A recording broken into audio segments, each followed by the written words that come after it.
Hangouts of Doom.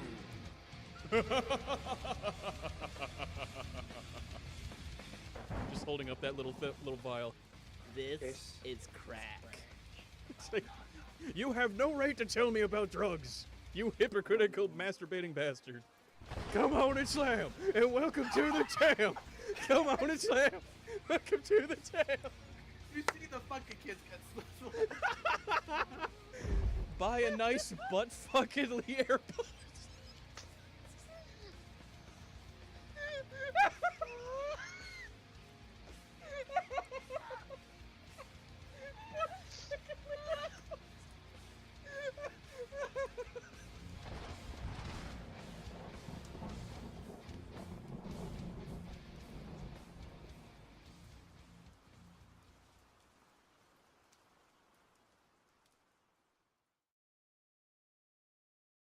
All right. Go ahead and unmute Liam real quick.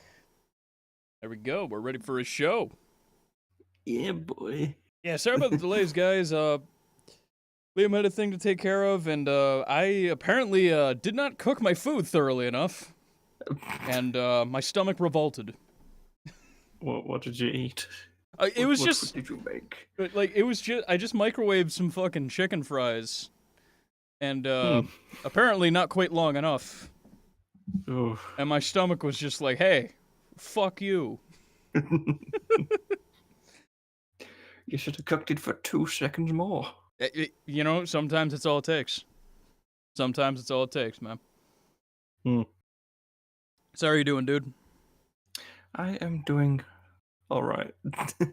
I am doing swell, which is a strange term that people use. Yeah, when you think, like...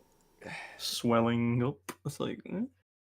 I mean, I guess that can mean you're doing good in a certain sense, but I don't think that's something you would publicly announce. I think that there is an offer in the chat, and then we shall give him a question. Is my volume alright? It should be. Yeah, it should be, because you're getting into the yellow, but your volume's weird, man.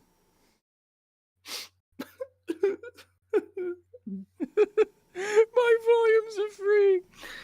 Don't listen to him. Don't listen to him. Don't listen to him. Don't listen to Jeff. You're fine on your fine volume. You're okay. You do your job well. Here, have a tip. It's not much, but Oh, Jesus Christ. All right, so who we got in chat so far? Andy was in there earlier. I know Arthur's in there.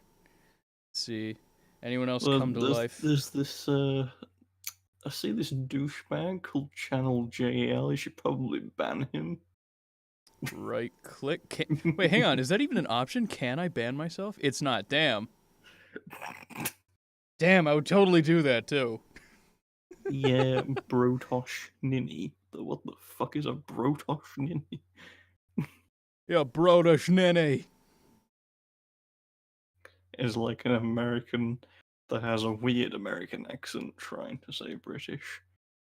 That'd be a really weird... I think at that point, it's just brain damage. I don't even think it's an accent. Oh, British Ninny. Yeah, Brotosh Ninny. Brotosh Ninny. I don't even know. I don't even know what voice that would be.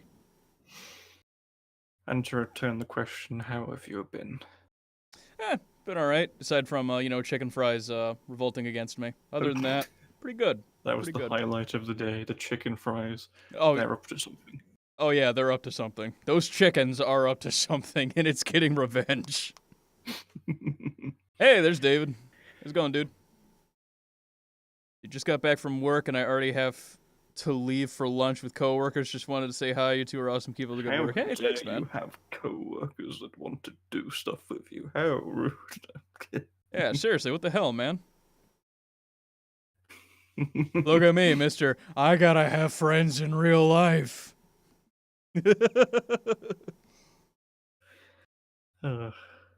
Okay. So today's topic are the NiviXien games that you have produced, created, brought forth into the interwebs. Yeah, all hang on. 1, 2, 3, 4, 5. Ooh, actually, it kind of jumbles up some topics a tad bit. There's some interesting little tidbits here and there. I also spelled adventures wrong in the list. It's Oh wow. Adventutters. Adventures. Adventures. So 1, 2, 3, 4, Brilliant. 5, 6. No, not 6. Wait, yeah. 6, 7, 8. Jesus, I've made 8 games Let's with see. more to come. Oh, that's right. 2 of these are okay. I was counting them all as games. I was like, wait, I see 11. There's 3 things that aren't games, but we have 8 games to cover. I didn't realize the future of NiviXien was a game. I mean, that could be a title. Could very True. well be a title. God damn, I look sick as hell. This light is horrible. It really is. Jesus. So the bad kind of sick, not the Yeah, good bad kind of sick. Not sick. But we're like sick. Okay. So all right, so let's start with the first topic here, how the NiviXien RPGs came to be. And for those that are unaware of... We're gonna go top to bottom. Yeah. And for those that don't know, the NiviXien games were made with RPG Maker MV. Were they all made with MV? So far, yeah. So far, okay. They're all made with MV. In case anyone was curious about that, I have promoted a few of these games by playing them. I was in a bunch of them. So if you guys want to see those, go ahead and check out my YouTube channel. Once you get in, wait, are you actually? I think you're actually in all of them. Am I? Hang on. Those adventure, yeah. It was in there as like an extra thing. Oh God, I think I may have been. Oh my God, I'm a regular character. That Well, literally damn. just hit me. Yeah, me too. I thought I was in like a couple of them, not all of them. Holy shit. All right, so first topic is how the NiviXien RPGs came to be. Well, for those who don't know, NiviXien, the RPG stuff wasn't even mine to begin with. Dun dun dun. You're a filthy thief. Continue. No, they were actually Lane's. This all stemmed from the NiviXien's own YouTube channel. Well, actually, a little bit before that, from the past few groups that I have actually been a part of with Lane relevant in them. I think since the SB cast days, now that I think about it, because he was actually a fan of us and then became friends, which is a nice little thing. But he's tried, he's done many attempts to make an RPG game in an RPG Maker software. I think he started with VX Ace and then recently got MV a few years ago, where he tried to make an RPG based on us, of the people of said groups, and he has not finished. Like, he never finished them. Oh God. So when it came to the NiviXien one, he was like, "Yeah, I think I'm gonna try it again. I got RPG Maker MV. I'm gonna make. I've got this idea down. It's called the NiviXien Quest." I was like, "Right, stopping you right there.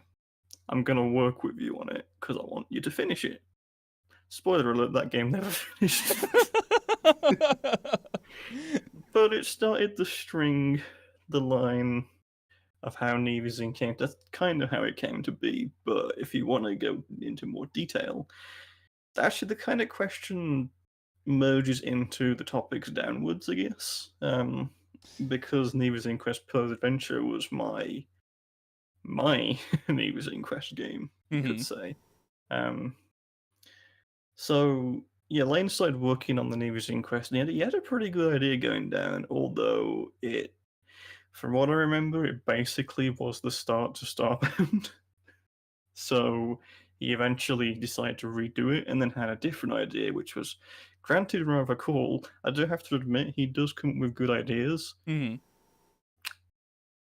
he never executes them. You know, I kind of relate to Lane on that. I have that same exact issue. I'll get ideas for videos and shit. They're really good. And then, like, when it comes time to working on them, I'm just like, I want to do something else now. I can say that he is actually working on a NiviXien game that actually has got nothing to do with mine stuff. Yeah. So the tables have flipped, is what I'm gonna say, Hmm. and this will make sense. So that's pretty much how it came to be. Um, but to get more into the detail on how it fully came to be, I will move on to the next topic, which is the first game that I made, which is the NiviXien Quest Pillars Adventure. Ah, yes. I was so good at this game when I played it on my channel. I was so During the fantastic. birthday stream. Yeah, just to point off, like, you won't know any of these games because you came in during the Bonzi Hunters era. um, where to begin? So I do have the structure here of like what I kind of want to go over in terms of each game.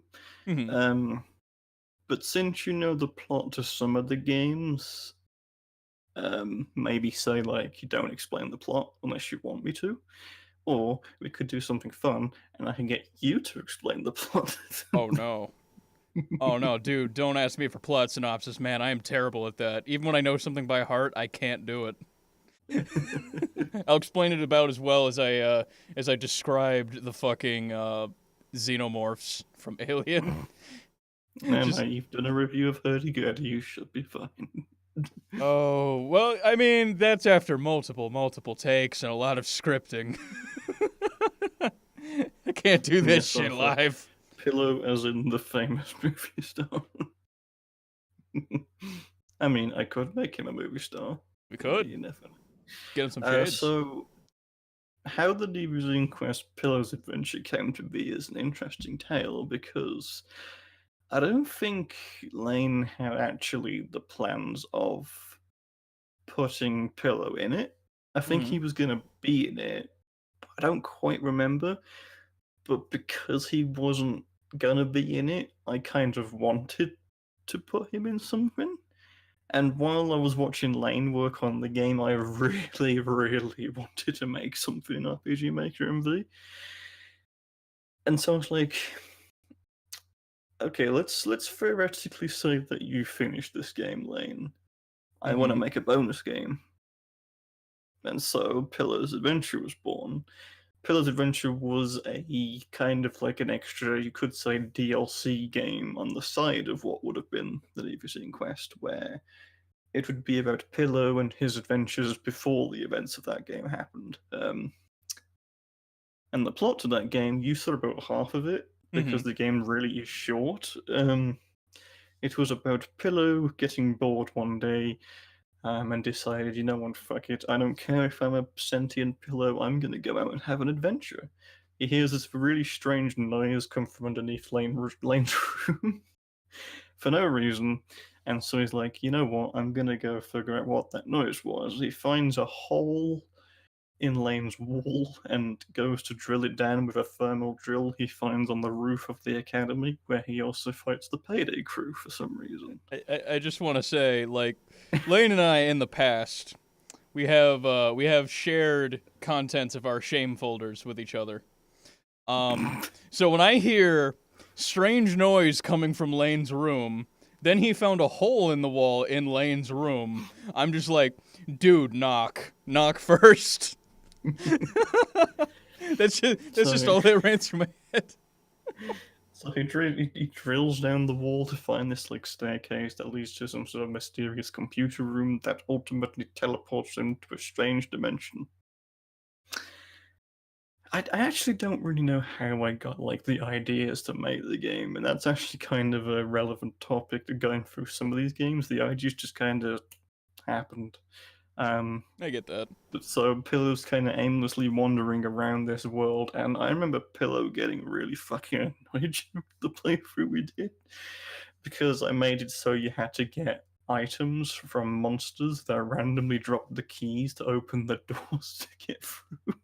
Oh, And I remember the variables and the drop rates being kind of a bit. We'll get into that later because Pillar's Adventure is bad in terms of its design, not in terms of the story. Well, I mean, kind of, it's weird, but it's fun in that regard. But everything else could have been better. Um, Hang on, is so Pillow, that an excuse that I can latch onto for completely sucking ass at it? I just want to make sure. no, Damn! you just suck. Damn!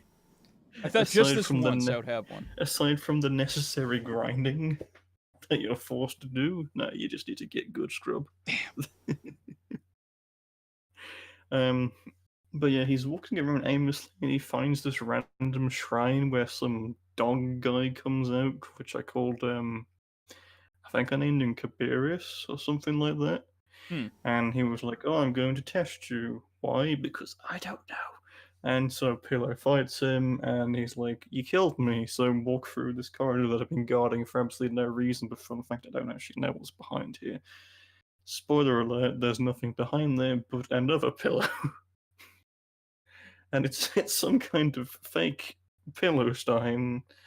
That pillow ends up fighting and finds Liam and some weird shadow lane down there. And they beat up the mysterious pillow and they save the world, I guess. You know, That's it. That's it. I've been aware of the NiviXien stuff and been immersed in it in a while now, and it only just hit me that without context, this might seem a little odd. Yeah. Sentient pillows and shit. Yeah. Sometimes you gotta like just take away the context and go, what if someone who didn't know what anything we're talking about was just walked in the room? How would they react to this? But that's actually kind of why the old series is the weirder side. I mean, There's that's also actually, like you were saying that Pillow's Adventure was your first MV game, right? First RPG the Maker first game? one. It's the first game that would have been the side game to another game that never came out, and that spawns the problem of the original NiviXien Well, universe. I mean, well, I mean, you know, it's your first time. It's your first time making games and everything. So yeah, I mean, like a lot of the ideas are gonna be out there. A lot of them are gonna be weird. Mm. So the reason why things get weird and why there was an eventual reboot for my stuff, which we'll get to later, is because it was the time when Lane was like, I don't like the plot to what I'm doing. I'm going to redo the entire thing, redesign all the maps, redesign everything. So I was like, fuck. I've just finished this game. So what now? Is it non-canon? I was like, at first it was going to be non-canon. But then I was like, I want to make more stuff now. And then I decided, you know what? Screw it. It's going to be an alternate dimension. So my stuff wasn't the real NiviXien stuff. Lane's would have been. Until the torch was passed down to me later down the line. But that inherently spawns the issue that the old universe had, where it never had a beginning. Now, granted, I could have gone and made a beginning to that thing and introduced the characters, but that never happened. Now we do So, have a small question yeah. from chat. Arthur says, "Little weird, Liam. What kind of drugs are you taking, and can I have some?" Using the weirdness I can come up with.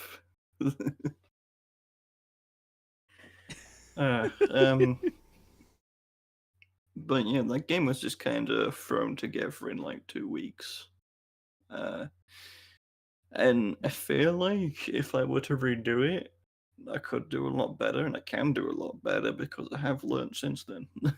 Mm-hmm. I started doing all this in like end of 2016, and it's 28. It's like getting near to the end of 2018 now. So, woo. Gotten a lot of practice since then. Because I'm looking at this list of games, and yeah, you've gotten some practice.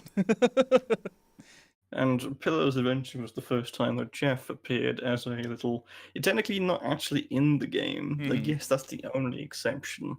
You're not actually in the game. You were part of the weird little bonus room that I put in, which was Right. nicely hidden away, with a door that was locked, unless you like spammed it 10 times, then it magically opened up. But for Jeff's birthday, I think it was, but yeah, for your birthday, I made like another version of the game where it had a Jeff boss battle in it. God, didn't And I? you never got to it because you didn't finish the game on your birthday stream. You got to part 2 of the game, you got wrecked, and then you moved on. So I recorded it for you, and you still have that Right, didn't I? video Didn't up I on the like get channel. up to that door and I like tried opening it a couple times? Just didn't do the full Yeah, 10. you and Pillow did. Pillow was like a couple of attempts away from just finding it, Yo, thanks but for the 2 didn't. bits, man. Was Jeff intended to be an ass goblin in the games? What is it with you and ass goblins? Do you have some sort of fetish? Come on, it's It sounds like a. Oh God, I think it's like a Beavis and Butthead insult if I'm not mistaken. Turd burglar, ass goblin. But I like to call the Jeff arc the Easter eggs until like the first game when he was an actual character, Yay! because you were Easter eggs for just like a couple of them. I graduated. Yeah. I don't think there was any scrapped or change. Actually, technically there was script content, but I'll get to that later down the road. Yes. All right, so you want to move on to the next Because one? it ties in. It does tie into another game on the list. So yeah, we can move on. All right, so let's see. The NiviXien Quest, Fazbear World. Deep sigh. I'm gonna be honest. The first one is better than the second one. Just saying that, not because I made it. Just yeah, it's still kind of shit. But it's, I don't know. You haven't played it. Pillow has played it, but didn't record it. It's like it's the only game that hasn't been recorded so far. I don't think, aside from like, yeah, I don't think. Actually, that is a lie because I did find some. There was a channel which was all in Russian who had actually done an episode on it, but because they were like a channel that only did like FNAF stuff, they made like a 10-minute video on it. And that's it. And they kind of sucked at the game. But it was my first game where I was getting better at understanding balancing and actually making a game that you could just pick up and play from start to finish. I don't really know where I inherently got the idea to make it. That's one of the things. It just kind of happened. You were just like, I- okay, I've got my NiviXien stuff, and there's this Fazbear thing. What if I kind of Reese's peanut butter cup this shit? So, obviously, most people would be familiar with Catherine at this point, but this was around the time when I was first getting to know her. Mm-hmm.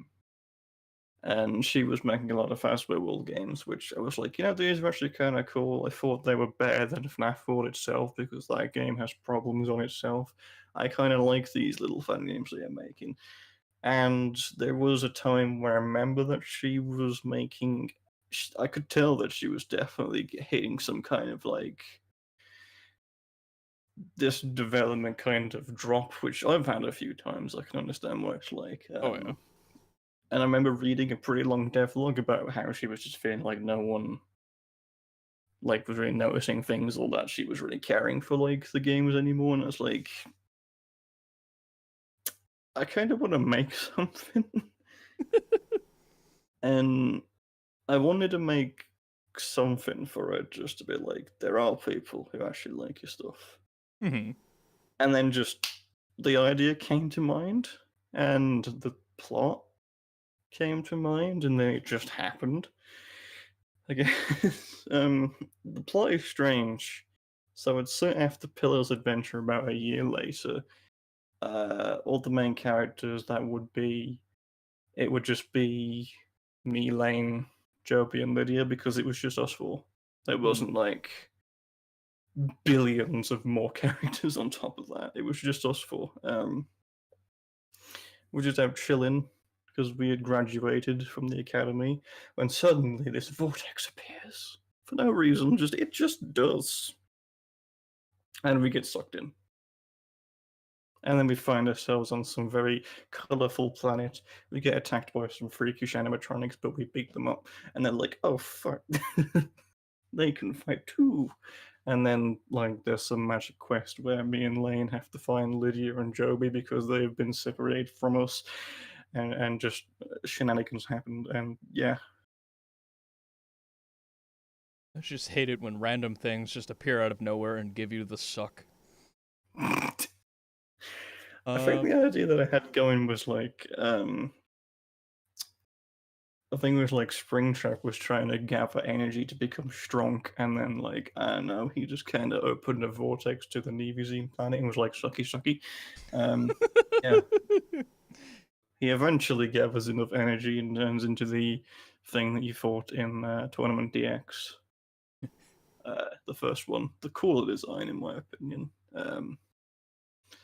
Yeah, it was very strange, a very strange yet interestingly challenging game for me to make because the sprites I had to do myself, and The for Fazbear FNAF ones, right? World, yeah, like I had to rip them from FNAF World, and the thing is, they don't have walking animations. Ah.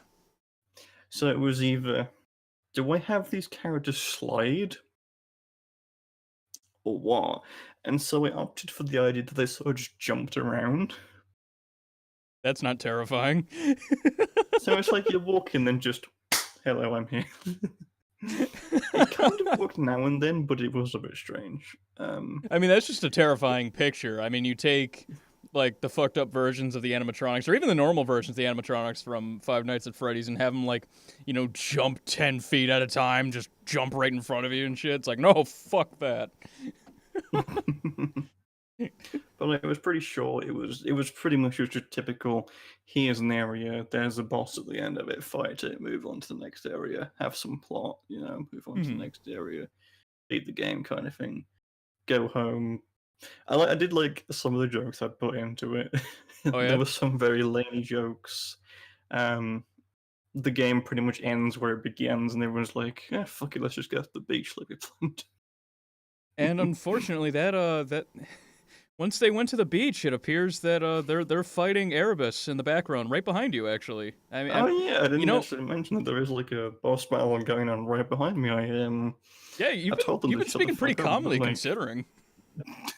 look, I am the overseer of this world. If I wanted to, I could just flick Erebus out of existence. But I'm just gonna let them do their thing. I told them to calm down. They all agreed to, you know, not make too much havoc while they sip my beverage that I'm more enticed upon. They're just all holding still until the interview's over, and then they'll go at it. I should totally do that for something, to be fair. Oh god, yeah. Oh wait, we got a couple comments in chat. Let's see. Nameless person, hey, how's it going, man? Let's see. Grabs Jeff by the head. Do you find something comical about my appearance when I'm driving my automobile? Is that Oh, dude, is that from is that the Simpsons episode? What was it? It was like 22 short films about Springfield, I think. It was like the super tall guy that was in like a little buggy car.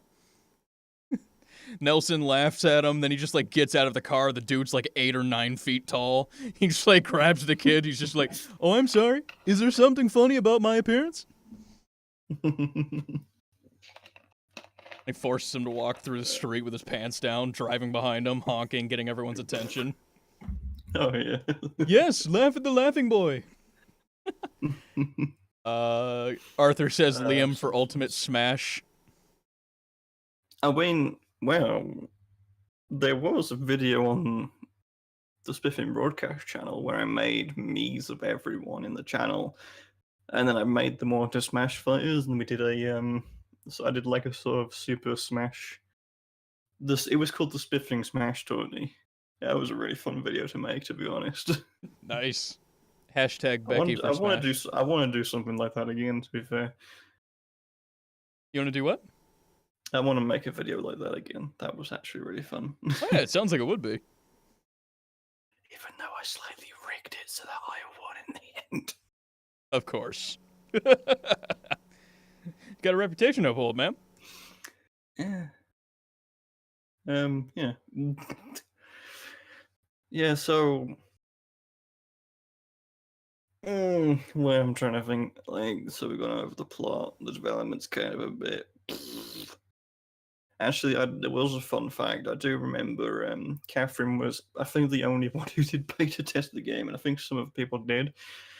But I thought, okay, the game's done. It's fine. There should be no issues. Granted, there were bugs that needed fixing. Of course, they did.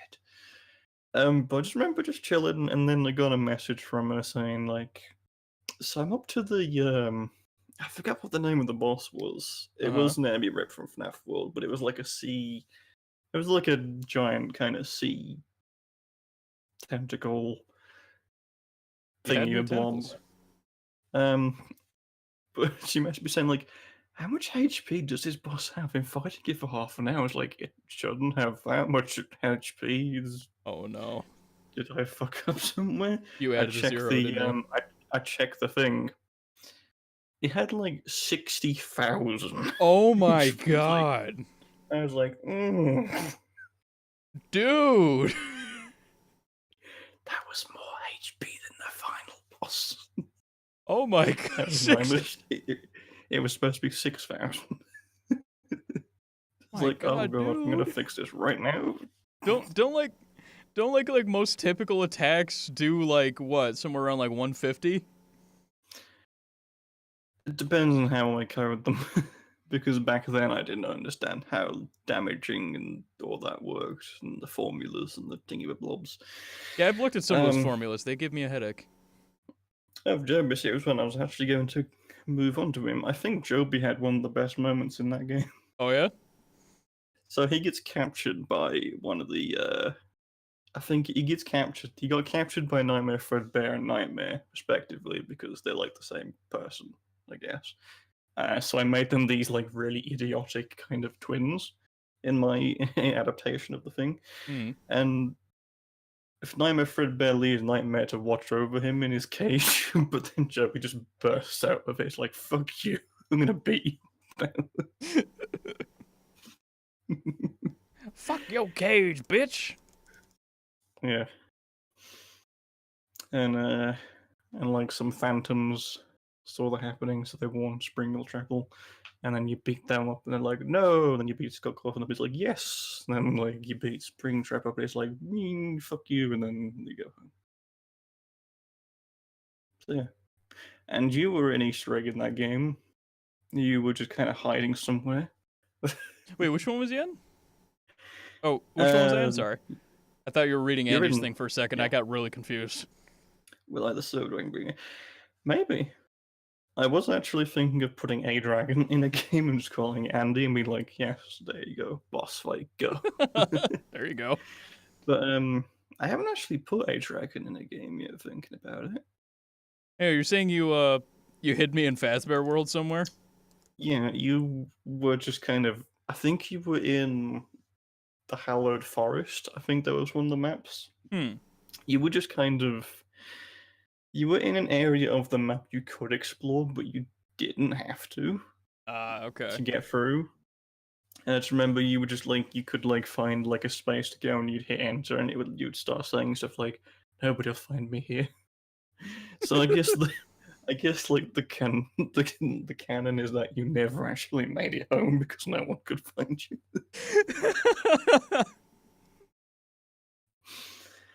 But I kind of got lazy with that game because I did have this kind of odd plot point that like parts of the NiviXien world end up in the Fazbear world, and it was like none of this should be fitting, but it didn't.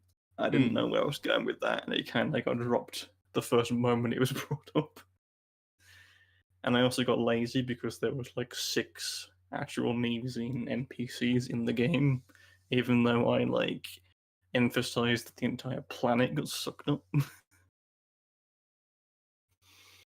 And Pillow was in the game, and he got his ass kicked by Springtrap, as you would remember from when we played the sequel. Oh, I'm sure. I'm sure he was thrilled about that. There was some scrapped content from that game, actually. There was one bit of scrapped content, now that I remember it, yeah. I was supposed to have like this airplane minigame, but I couldn't figure out how to get it to work, so I just like scrapped that entirely. Oh, okay, so I played. I didn't play it all the way through yet, but I recently played another RPG Maker game. It was the Drunken Peasants RPG. They they tried doing that too. It was like a little spaceship mini game where you just like you shoot at the rocks that are coming at you and everything. Very basic, very simple. It was buggy as fuck. Was it like a top down? The ship is pointing upwards, kind of. No, it was side view.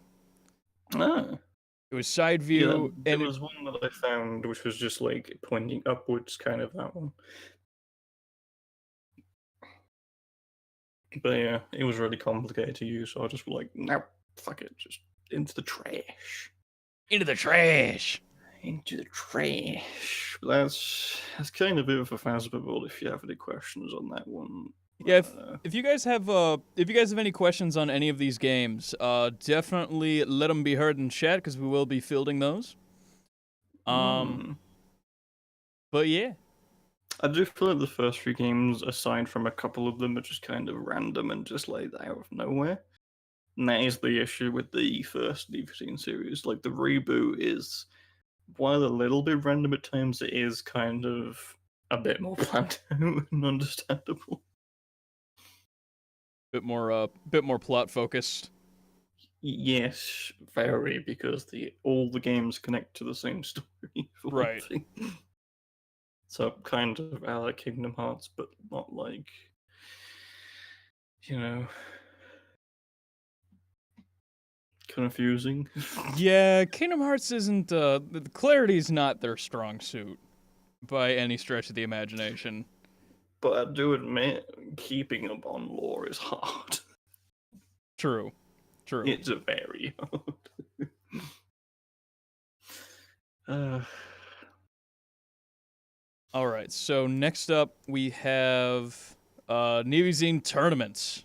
The first one, I the remember first testing game this. that you streamed, the first one that you beat, and the first time that you were a playable character in a game that was not supposed to be canon, but then became canon, even though it shouldn't have. That game was interesting. I didn't want to make it into a game at first. This actually ties back to the scrapped content of Pillar's Adventure. Because this was also the time when I was making bonus rooms in my games and kept saying, like, I'll update this place later and put more shit in, but never actually did. Mm-hmm. One of the ideas that I wanted to do was make a bonus side challenge in there where you would fight a bunch of people in one-on-one battles or two-on-one battles kind of thing, as Pillow. And I didn't really start making it because it quickly hit that it would work better as its own game.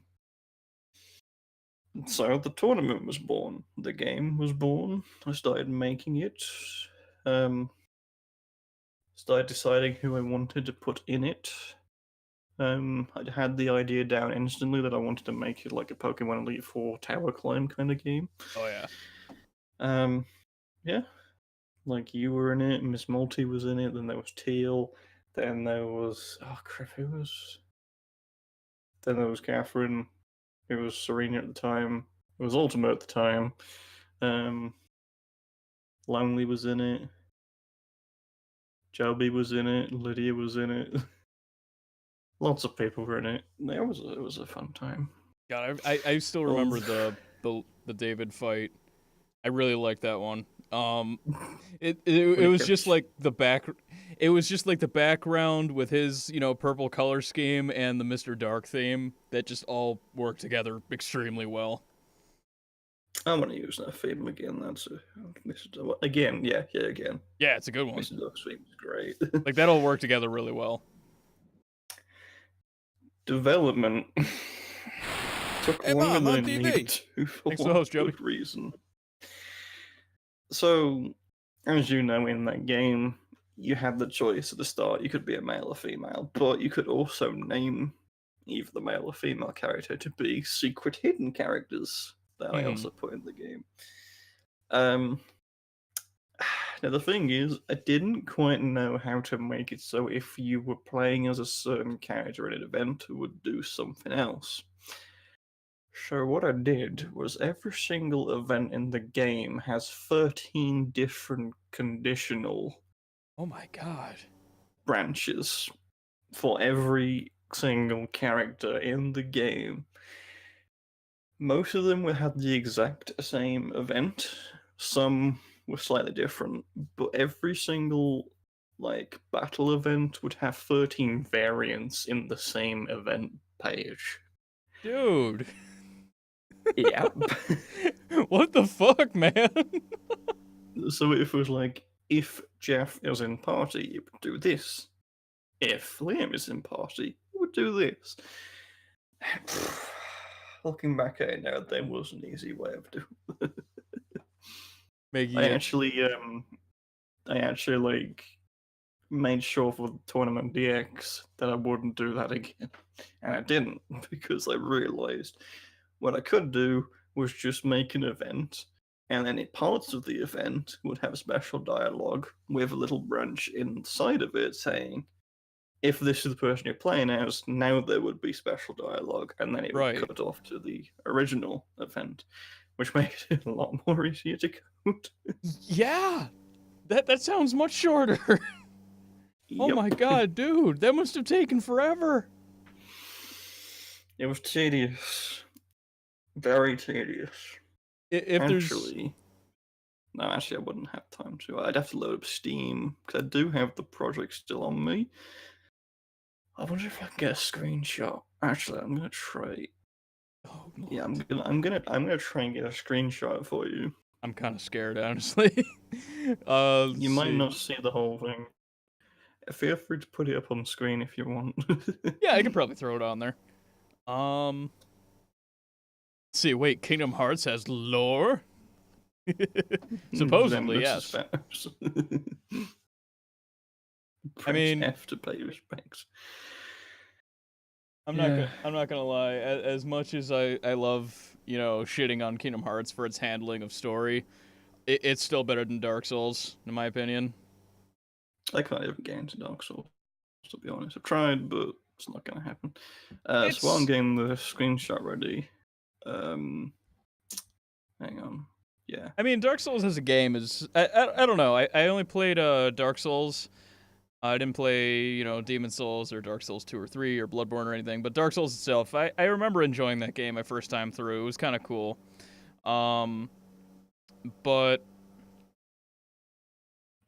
when it comes to story, they're like, "Oh, it's environmental storytelling." It's like, well, yeah, you got to go way the fuck out of your way to learn like this small inconsequential tidbit about a single character. It's not like super deep backstory and shit. You know what I mean? Like, I just could never get into it. I played it, and then because I was playing Kingdom Hearts 2.5 a lot at the time as well. Yeah. So I'd play that, forget I was playing Dark Souls, go back to Dark Souls, forget the controls, restart the game. Oh. Also, fun fact, I never actually fixed this, but the project folder for NiviXien Tournament was misspelled. Oh. It was actually called the NiviXien Tournament. I never bothered fixing that. The Tormament. Tournament. Tormamu, I have come to Barbin. You know what? I can flubbed get it, but whatever, it works better. Tormamu, I've come to Barbin. Oh god, I can see the old Liam design. It's so much like So Hard. Jesus Christ, now I know where the thing stems from. It's just... Right, let me get the Jeff arena up. Because fun fact, Jeff was the very first fight in that game. He was the Glass Joe of the NiviXien tournament. I was the Glass fucking Joe. I moved up a little bit in the next one, a little bit. I wasn't numero uno. Yeah, I wish I could make the event editor bigger so I could like just get the whole thing, but I could stretch it up. no, you can't. Let's see. Listen, I know we're discussing video games and such, but can I request a song for you to listen to? Throw me the title, dude. I'll take a look at it later. Where's my pen? I have my pen. There we go. The pen is here. Okay, what I'll do is I'll just send 2 screen caps of one part part of the full event. Yeah, go ahead. Actually, the character in question, the character that I named, the default name for the male character was actually Andrew, so technically Andy is in a NiviXien game. Technicalities. So there's part 1. And let me just snip part 2.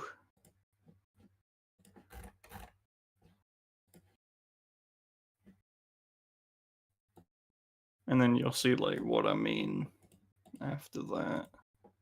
Let's see. So there's part 1. You also get an understanding on how like eventing works as well. Oh, there's the poop on my end, but is it there for you? Hey, one sec. What, the stream? What's going on? For me, the display for the first part it's just a poop. No, it's good for me, man. Good, yeah. Okay, you'll see what I mean. Like it says like end, and then it's like the next bit is if someone else isn't party. That's the same thing for like 13 different things. It's like, why did I do this again?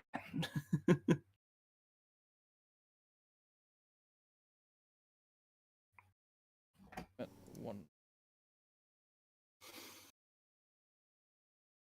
Next one. 2. Genius.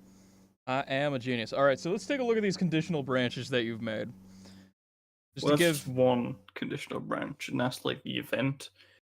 For the event inside, that's the event coding inside of one of the conditional branches, and then it ends. Then the second one begins.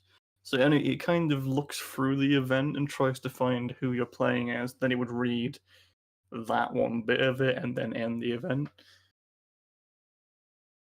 If that makes sense. Yeah, I gotcha. All right, so there's part 1, which looks like if Andrew is in party. All right. Mm-hmm. Okay, so you move up a bunch of spaces, wait 45 frames, then my text comes up saying, "Hey, fuck you, I'm Jeff," and Prepare yourself, or I shall throw in a grommet and noodle. there it is. All right, move forward a step, do that, wait 30 frames, and then it starts. All right, so now the second one. So in case anyone is interested in making games in RPG Maker, this is the kind of stuff you'll be looking at. Image 2. Oh, if there's a question for all characters or the monsters' boss designs, what would you want to change? What I didn't. And second, why did you feel I like it, so I'll keep them there? Not sure what you mean by the second part, and I don't really know an answer for the first part just yet, because I don't really know what you're referring to in terms of what I would want to change. Like, you gotta be a bit specific. This specific. Okay, well, he asked from all characters or the monsters' boss designs, what would you want to change? And since he's saying that since there's something you'd want to change about, whichever one you picked, what made you keep it the way it was initially? For what game? This one? I would assume this one, yeah. Because I mean, there's no monsters or boss designs; it's just characters. But there are. Well, actually, that's a lie. Because one of the enemies do summon a monster just because for funsies. Any or all? That's a big question.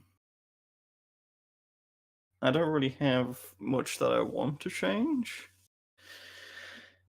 As far as really changing, I guess just me slightly changing some designs of characters, I guess. Like which I have done. Like differentiating you and So Hard a little bit. Which was, well, that's already been done, to be honest.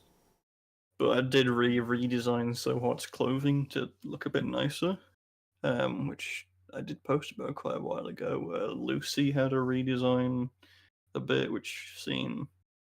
That's about it, to be honest. I don't really plan on changing any of the characters unless I feel it's necessary. Okay, cool. So you're pretty happy with where the characters are for now? Yeah, if anything, it'll just be like clove changing, maybe slight additions, that kind of thing. Okay. Yeah. Um. Now, the only thing I actually don't like about the NiviXien tournament is how it ends. The game wasn't supposed to be canon. It wasn't supposed to have story.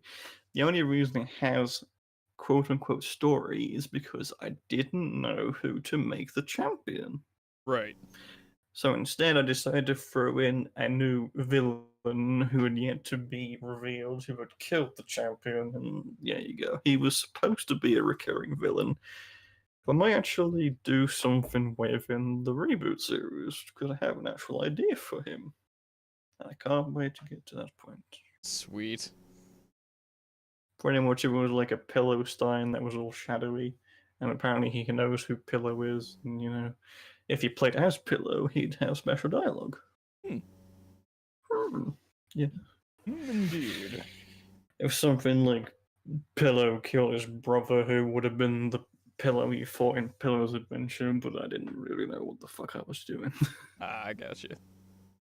You're my the brother, original Anakin. series, the original series definitely felt like I was making up as I went along. So yeah. So Kingdom Hearts. Yeah. Yeah.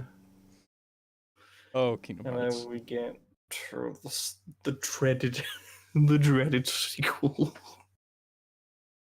All right, the The only NiviXien game- Quest Fazbear World 2. The only game, actually, yeah, it was like the one that I wanted to draw you to draw because that was actually concept art for what I wanted to do with Pillow for the NiviXien stuff now. So yeah. The little thing that me and Alpha did was a little bit of conceptual artwork, which looks fucking amazing. It actually kind of does, like the way I look at it and the way it's colored and stuff, it kind of reminds me of like the art style to like Edna and Harvey in a way, a little bit, but not quite. The It what kind from of Edna has and the Harvey? hint there, the art style, Oh, okay. a little bit, but it's not. It's a little bit there, but it's not quite. But it's like the that's- thicker black outlines. I guess like the cartoony style, and you'd have to like look at it to like know what I mean. I guess. Okay. I still remember the parody versions I made of the Jeff and Pillow, the five people. That's right. Pillow was like this little, he was like a little stuffed animal, wasn't he? Yeah, It was adorable. We gotta find that again. That was a really good one. I like that one. they're somewhere on the Discord.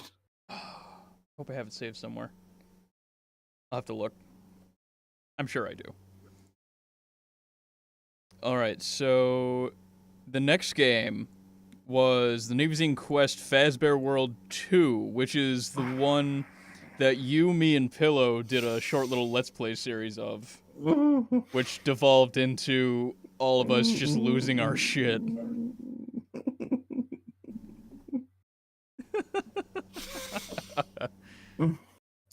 Okay, so for context, I didn't make this game. I was affiliated with it, but I didn't make it. Catherine made it. Because she wanted to make a sequel, and I was like, you know, I'm actually down for that. I kind of wanted to make another sequel to it. A sequel to it. Right. And so we started talking ideas, and we had some ideas that would actually involve both NiviXien and the Fazbear World, and continuity fucked up during the process of making it. And the game got rushed a lot. And well, if you go watch the Let's Play, you'll just understand. You know what? I'm gonna look up the link for that real quick. I'm gonna throw that in there because that was a really fun time. It's kind of like when you play like a game like Sonic 06 and have fun with it, kind of that kind Yeah. of thing. Yeah. It's the only game that isn't an RPG Maker because it was made in ClickTeam. So it has its issues. The story's a bit wacky. It's all over the place. Jeff's actually. Oh, you're not in this game. Blasphemy! You were in the credits. You were supposed to be in the game, but you weren't in the game in the end. Blasphemy. I remember that now. I remember that clearly. My cameo appearances are vital to the plot. Vital to the lore. Oh, jeez. But yeah, it was just all over the shop. The best episode was the best part of Last Play does have to be the Valley Girl Surfer Dude bit. Valley Girl versus Surfer Dude. That was a good one. I liked that. I liked the. I think I improv'd a Moon song or something. Yeah, it was like you started like reading the dialogue in like in like a song, and then I just went like, "We are the D, we are the D." That was a really good time. Like that was really fun. There's a lot of good moments in it. Just Oh my god. the game sucks, but it was a good request. Like the Let's Play is the only good thing in the game. Oh dude, remember when we started making fun of like their idle animation? It was like they were trying to beatbox or something. Yeah. Just that shit. It was really fucking fun. Then it started speeding up. But yeah, I brought it up in the Let's Play. Scott Cawthon really did have a habit of making his like animations look like they were beatboxing or something. Right. It's genius. Good times. I can't really talk about the dev process because I didn't make it, you know? Like, But we can make up stories about it. yeah, it was weird because there was a cutscene in the game where the planets collided, Mm-hmm. but then next second they haven't. God, I don't even remember that. I remember the pre-planet collision thing. Like I remember there was like the planet would get bigger and bigger in the background. That was after the planets collided, though. Oh, that was after. Yeah. Because I remember Pillow even commented on the fact that an entire chapter was dedicated to a cutscene. Oh. I don't remember. God, my memory is shit then. Jesus, I think I would have remembered something like that. No, so I wonder how Catherine thought of you put on the invitation. She enjoyed it because, like, that Let's Play spawned Nevi memes. Oh, yeah. That spawned memes for NiviXien. Surfer Dude and the Valley Girl ended up in different things. Yes. Like, she went on to make Fredbear and Spring Bonnie 2, which he still mistook as Fazbear World 2 being another game that, like, was part of the same series, but it wasn't. And can't yeah, keep the up Surfer with Dude, made its way into that. Totally righteous. Righteous. And And then the Surfer Dude lived on in different aspects of NiviXien from then on out, and you know, it's great. all right. Scrapped content though. You'd have to ask her. Yeah, I suppose so. Yeah, I was scrapped apparently. Yeah. I do know there was supposed to be mini games, and you were supposed to be somewhere. Those were scrapped. You were scrapped. You were still in the credits though, so. NiviXien memes better not be that. No, it's not NiviXien memes. It's Nevi memes. I'm just for a quick second. I'm just gonna play Mad World because you know I was scrapped content in the game. I wasn't thought of as being worthy enough to have a mini game. Bad times. Okay, it's over. But would you rather be in the worst game or not? I mean, we still had a lot of fun with that game, to be fair. Yeah, true. I can't really say much about Fazbear World 2. Like, that is like the odd sheep. It's the black sheep of the series. Mm-hmm. So I can't really say a whole lot about it. My thoughts, obviously, is that looking back at it now, it sucks balls.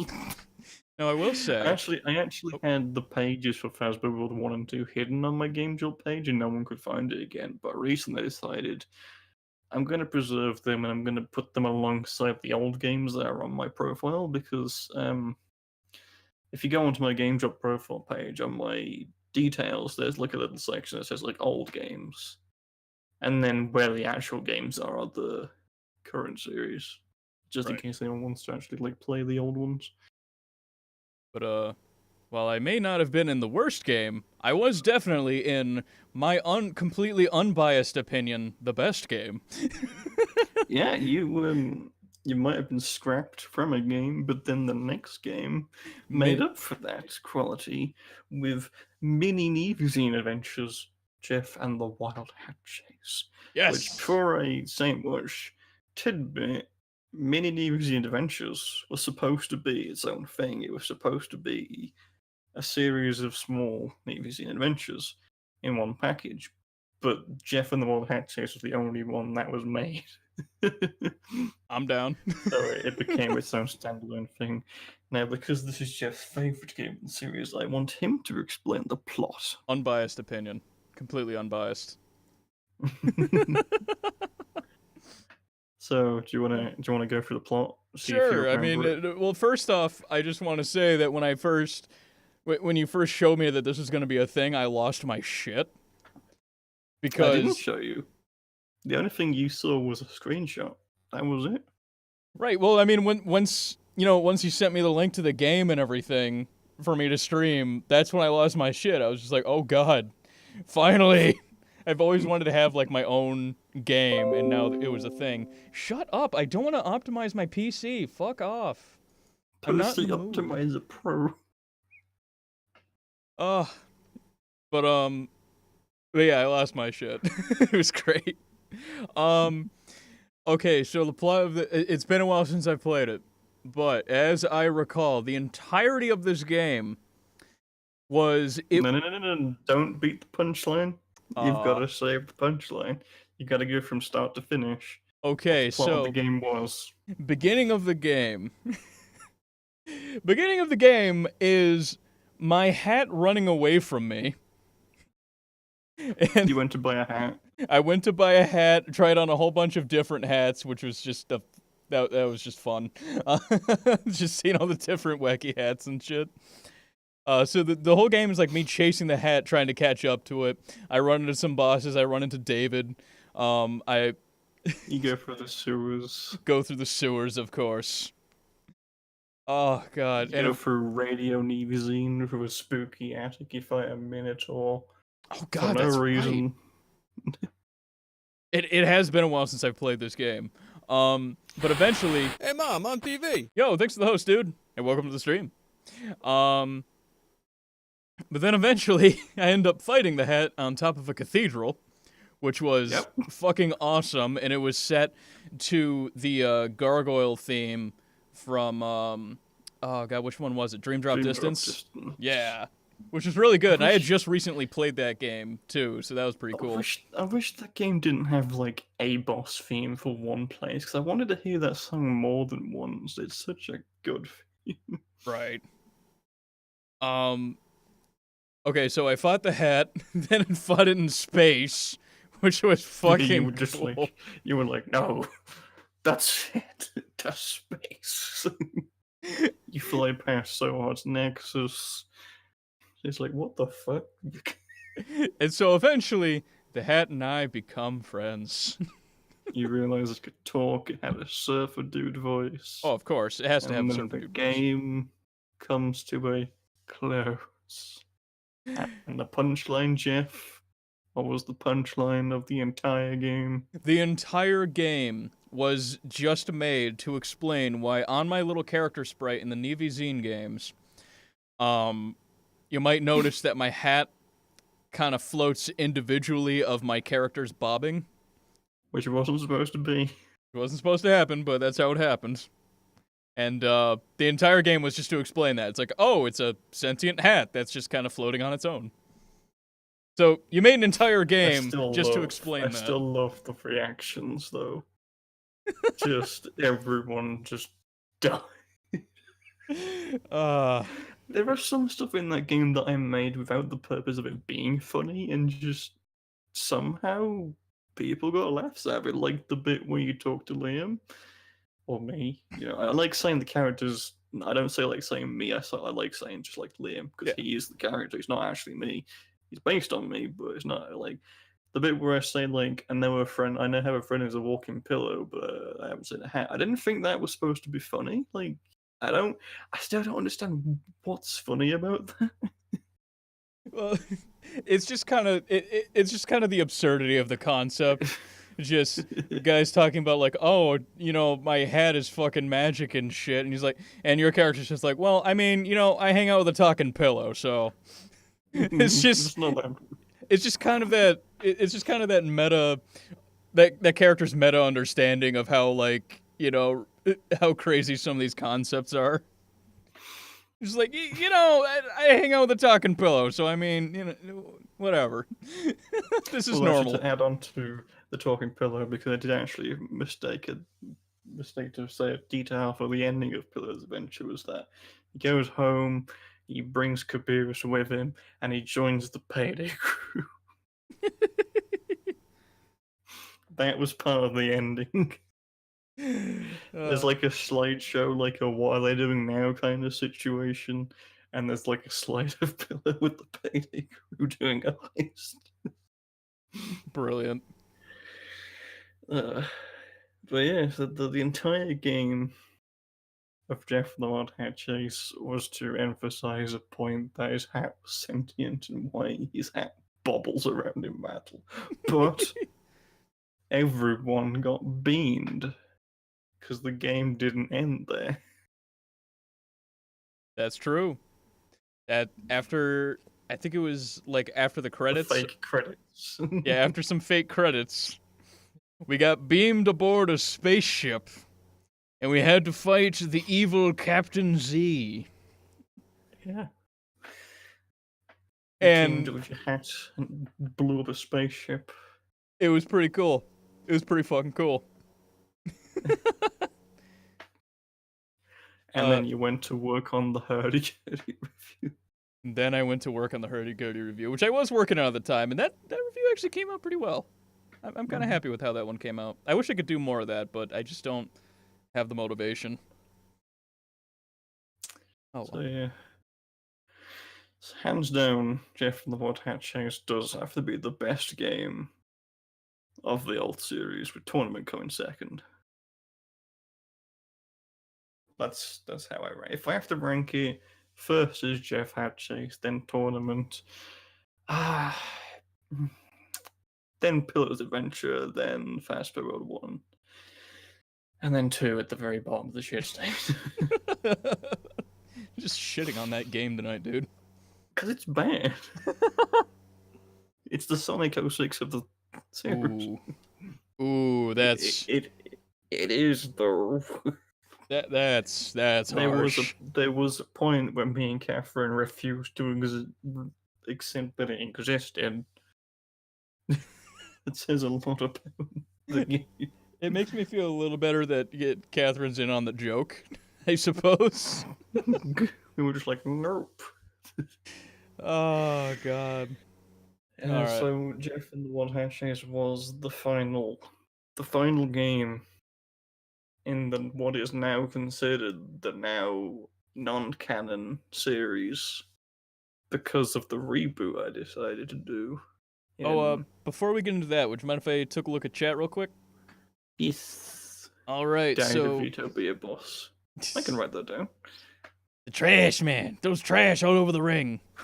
Let's see, Baby Korean Panda, yo, what's up, dude? Hey, how are you guys? Doing pretty well. Talking about Liam's NiviXien games. Yay. Yeah. Let's see. Jeff, did the hat topple the government and lead a resistance? I mean, no, but close enough. Close enough. We toppled a spaceship. You killed the last of an alien race.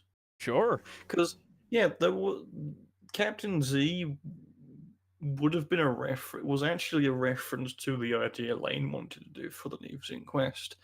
there was a whole idea about an alien race invading NiviXien and us leaving the planet to take them down. And I had the idea that Captain Z would have been this last survivor to take revenge, but he got killed by one guy in his sentient hat. Of course. I mean, you gotta watch out for those, man. And I was really happy with my voice work on that character, too, because it started as Dr. Claw, and then it just kind of evolved, and I was like, ooh, I like the way this sounds now. Yes, Captain Z. He has the most generic name, but it works. It actually, you know what? It really does work. It does work. Let's see. Jeff, you should play Metopia. You could dress up as anything, even a pop star. I could do that in real life. Frederick says wrong camera, moron. I didn't realize you had a wrong camera. Where's the wrong camera? Where's the any key? There isn't any key. Where's my tab? Oh, let's see. I just got my black belt after 6 years and a 6-hour test. I wanted to stop by and say hi before I go out to dinner. Have a good night, guys. Dude, congrats. Congrats on the black belt, man. You enjoy that dinner. So let's see if we get this right. Jeff bought a hat. It flew away. It ran away. It didn't fly. Not until the very end. He barely crossed the world, then in space, fought against a dude called Z, and then fought the hat and became friends with it. I mean, you got all the events there, but not quite. Fought the hat, became friends, then we got beamed up by the aliens, then we fought the aliens. And then you went home and worked on a review of a game. Yeah. The end. Still happy with that review. All right, so next up, we have the reboot and rebrand and NiviXien Beginnings. I don't exactly remember if I was going to make a next game after Jeff and the Wild Hat changed, but I started getting ideas because I wanted to make the beginning of the series, and I didn't have the idea to make my own interpretation of the game that Lane was going to make, and it was going to be called the NiviXien Invasion. That never came to be. And this was also the time when NiviXien was being stripped away of the name, the NiviXien Quest, to go more simplified and just calling it NiviXien, which I feel like is much better. But I started getting the ideas for what I wanted to do, and then it just kind of hit me that I wanted to start fresh and do things right. Actually focus a bit more on having an actual story, giving characters purpose, introducing things, establishing that there's a world. Right. That NiviXien is an actual thing that I can do stuff with as a creator.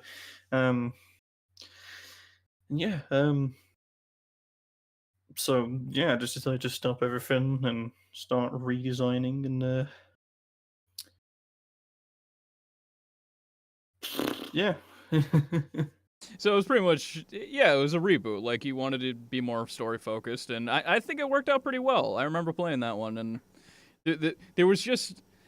I think I played through that game. I really liked it. The only issue that I ran into...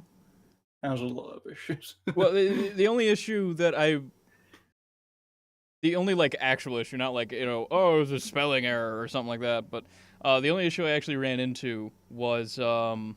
oh god, what was it? It was right after a nightmare sequence, and it faded into now it's day. But there was such a dramatic shift in the music tone. It was a really funny moment in the stream. It was just really... Oh, I remember. It was really dark, it was really depressing and serious, and then it faded to the next scene where it's daytime. And I think it was you on the bench and everything, waiting for friends, and it was just do do do do do do do do do. I remember dancing to that. I think that's where your donation gift came from. That is where it came from. A $20 donation gift. GIF. Damn it. God, I'm choking on my own words here. But what it really reminded me of, though, which is what made it funny to me. It reminded me of Bambi. Because in Bambi, right after Bambi's mom is shot, Bambi talks with his dad, and the dad says, "Your mom's not coming back. We have to move on." It fades to black. Then it fades in, and it's a bunch of birds chirping, and everyone's happy, and it's Disney jingling the keys in front of the kids. That's not a big deal. Don't worry about it. Please don't cry. It's just a really funny moment in that fucking movie. Oh, Christ. All right, so let's see. Let's see. Bamboo says, by the way, welcome to the stream, dude. Is this Anime Talk? We are talking, my guest today is Liam, who is down below in that little box, and we're talking about his, series of NiviXien games. Which are RPG Maker stuff. Which, I mean, at the moment it's RPG Maker stuff, but I don't know if the far future it might evolve into something else. You never know. Well, do you have I don't know how many programs you know of, but like what other program would you consider using in the future, possibly? No idea. No idea? But you never know what could happen in the far future. Okay. Alright, I was just curious if you had one in mind. Alright, so anything else on the rebrand and NiviXien Beginnings? I mean, there's a lot to talk about, but I'm kind of going for the chat at the moment. There's it's all good. There's some trollish comments. As usual. Yeah. Trolls happen. Yeah. Also, where do you think the Suck universe is going? Oh, well, the Suck universe is progressing very steadily. There's a lot of Suck going on there. I'm wondering if that's an actual thing or if it is like a give them the suck kind of joke. Because I honestly don't know. Suck. I kind of like that though, the suck universe. Oh, you know what? That would be a decent idea for a game because or as a mechanic. Okay, so in the Drunken Peasants RPG, they have this thing where you can go from the Berenstain universe to the Berenstain universe.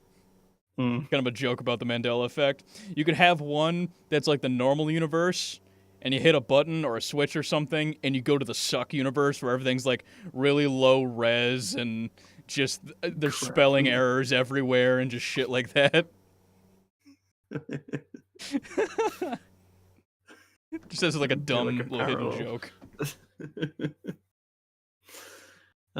Well, I mean, where to begin, like, in terms of just stuff, like as you said, the story was a bit of a different change. Oh, for sure. I think the story was alright, even though I think it works as it is, but it does have problems, a lot of them. Well, like what? Like, why is Erebus investing Lydia all the time? Where the hell did Erebus even come from? Why does he just randomly appear suddenly in real life after one scene? Who the fuck are Team Militant? Why did they appear out of nowhere then disappear suddenly?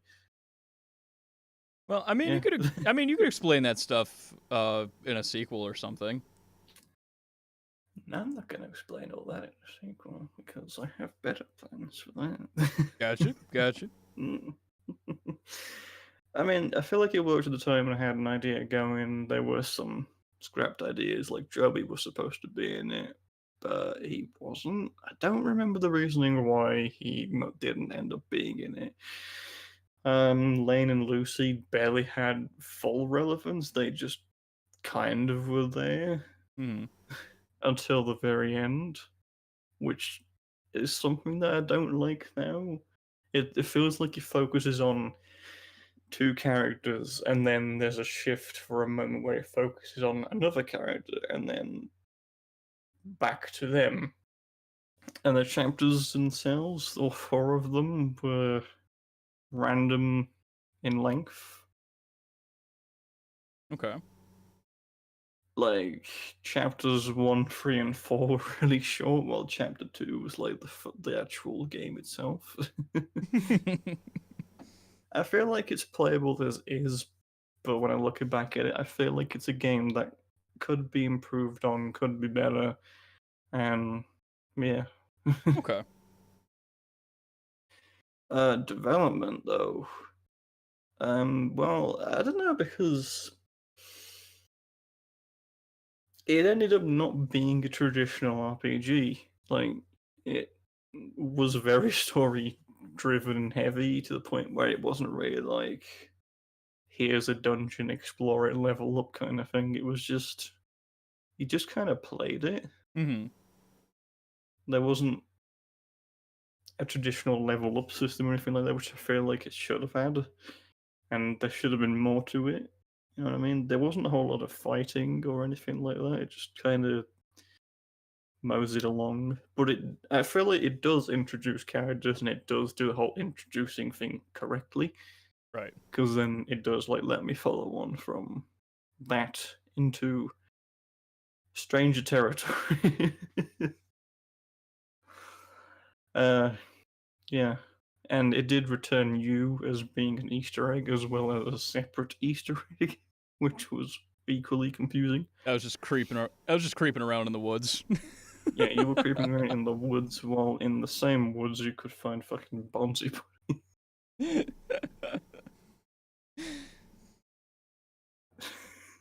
Christ. That's just your reaction to seeing that, though. Well, just oh, that's right. When I first saw there's a hidden enemy, or there's an enemy in the woods and NiviXien Beginnings. That is Bonsai Buddy. If you guys remember that at all, that kind of virusy desktop helper program thing. Yeah, it's a very Vine source meme kind of thing. Yeah. Just give me your credit card details, you cheeky scrub. Well, actually, Vine source Joel, who does a lot of desktop destruction videos. Yeah. He recently he knows someone who can make viruses, and it's the creator of the person who made the memes virus, and he made a special program for him called Bonzify. It's pretty much all it was.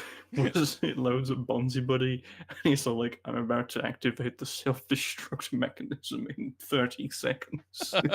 And it starts like changing all the icons to Bonzi Buddy faces and pop-ups and stuff, and then eventually the whole thing blue screens. You know what? Honestly, that's actually kind of awesome. But anyway, like I ran into that boss in the game, and as I recall, my reaction was just like, all right, this is happening now. This is the thing. Okay. It's just like, just fuck it. Roll with it. It was a strange part of the game to even have that included as well. But it did kind of hint at what the next game would be, though. Not originally. Well, it can be considered a hint now. Yeah. Hashtag totally intentional. Totally intentional. But yeah, I definitely feel like a lot was rushed. I don't like the Team Militant segment anymore because it really does feel just tossed in for no reason. You could take that out and there'd be no change to the plot. Like why the fuck would Lane get captured in the fucking academy? Like, is there no like protection or anything in this place? You know? Yeah, they're just kids. Who cares? Yeah. Some dumbass kids who capture someone into the basement and just, all over a competition, which was kind of a dumb thing. Very typical anime shit. Oh, the animus. And the ending, I mean, well, it kind of did do what I wanted to do. That too was also rushed because, like I said, Erebus just kind of he exists now. Hello. Right. And he's also behind me right now as we speak. Well, OG Erebus from the original. That's the old designer for there. Yeah, he was the final boss. Yeah. Yeah. He's a good boy. Well, yeah, he is patiently waiting to kill, the party, until you're done. So I mean, yeah, he's kind of a good boy. A dead one, but yeah. You know. I think the idea behind him changed a few times because he was pretty much Erebus is the representation of depression because that is a heavy theme of that game. Yeah. Not like visualized, not like an actual. I guess you could say it's exaggerated kind of representation, but it works. And to be honest, I do hope that Lydia is actually okay with me using her as the example. But I'm pretty sure she is okay with it. Wait, has she not commented on it? She hasn't actually, I don't think she's actually seen any of my NiviXien stuff, to be fair. Oh, really? Huh. Yeah. But, yeah. I'm sure she's fine with it, to be honest. Considering it is like a positive kind of thing that I was doing. Oh, yeah. Not a negative. Yeah, I get that. Sort of deal. But yeah. It kind of opened up the floodgates for a new and improved NiviXien universe of stuff. Yeah. Yeah. All right, so I after don't that... think there was any scrapped content or anything like that on that game as far as I'm aware. Okay. So after that came NiviXien Bonsai Hunters. Or Bonsai Hunters. Yes, this game. The game that only exists purely because of an inside joke between me, Joby Elbags, and Super one day just talking. I think we were watching an FLD at the time. And I have no idea just where the idea came from, but someone was just saying like, imagine some kind of like game where all four of us like take on Bonzi Buddy in his castle. And I was just like, you know, could work as something. I'll just write that down, shall I? Give Bonzi Buddy a fucking castle. Why not? Yeah. I remember I actually made a video like on my channel. It's unlisted, but I did actually make a boss fight of that idea in the NiviXien Beginnings project file because sometimes I go back and just start messing around in them, and I made a video just called "The Lord and Savior," where it was just us beating up Bonzi Buddy, and it had some Persona 3 boss quotes in there, which I should have put that in Bonzi Hunters, to be honest. But then at one point I just got really bored and I just started making the game. And the game is filled to the brim with meme after meme after meme. It is a very strange change from a game that was supposed to be serious to stupidity. Right. Yeah, I remember the best line I said, wait, Harambe was in a zoo, I thought it was the shooting range. Wait, what? Arthur was saying, because that was when he first, I think that was his first stream that he appeared in as well, so yeah.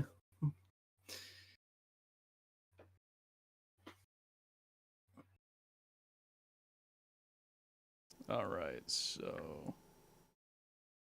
what was the basic plot of the game? Basic plot of the game was that Joby, Elbags, and Super were rambling to each other when suddenly the Lord and Savior known as me, not Liam, appears in front of them demanding an explanation about what this purple bastard is. And so they go and track down his castle, beat up his mean blood guards, and kick his ass. However, before it all began, we get interrupted by Jeff.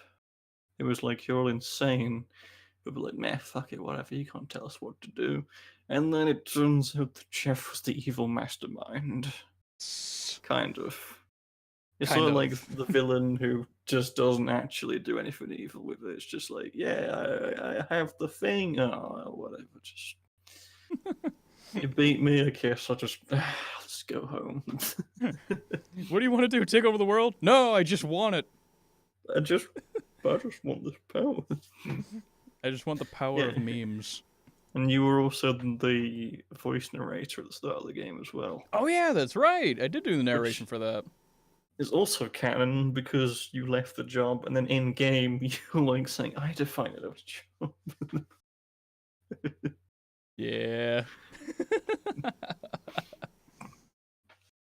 It's a very good representation of current times. Yeah. IRL. Yeah, a little bit. I remember I remember flipping out with the twist of me being the final boss and shit. And I just remember like yelling at the top of my lungs, and I was just like, "Yes, it was me. I was the final boss all along." Fucking And then you embarrass him and find your shit. JPEG face. Oh god, that was terrifying. uh, Ugh. although, one thing to consider though is you have the hat already. True. So there isn't like an actual origin about the hat in the original. You could just have always had it. He's quite quiet this time around, though. I've noticed. He hasn't done anything or said anything or Maybe he only whatever. talks to me telepathically. Possible. Possible.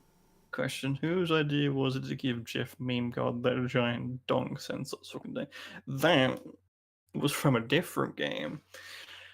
So, as I mentioned a while ago about the whole Surfer Dude and Valley Girl meme, there was a game that Jeff and Pillow streamed that Catherine made, which was called Fredbear and Spring Bunny 4, the fourth game in the series. Mm-hmm. And that game had a extra side story where you fought this abomination Yugi Palo Stern with ballet legs.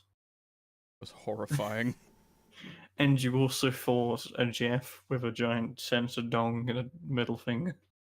They came from that game, and I decided to throw them into Bonzi Hunters as a bonus Easter egg, just to fuel Jeff's PTSD. Yeah, thanks for that. I do like how pretty much everyone who has played the game goes for that door first and tries to open it, but it's like you don't know the key code. How? Oh man.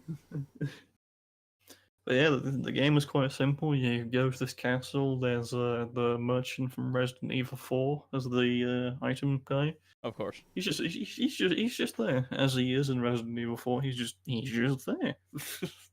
It works for Resident Evil. I mean, You go through the 4 dungeons.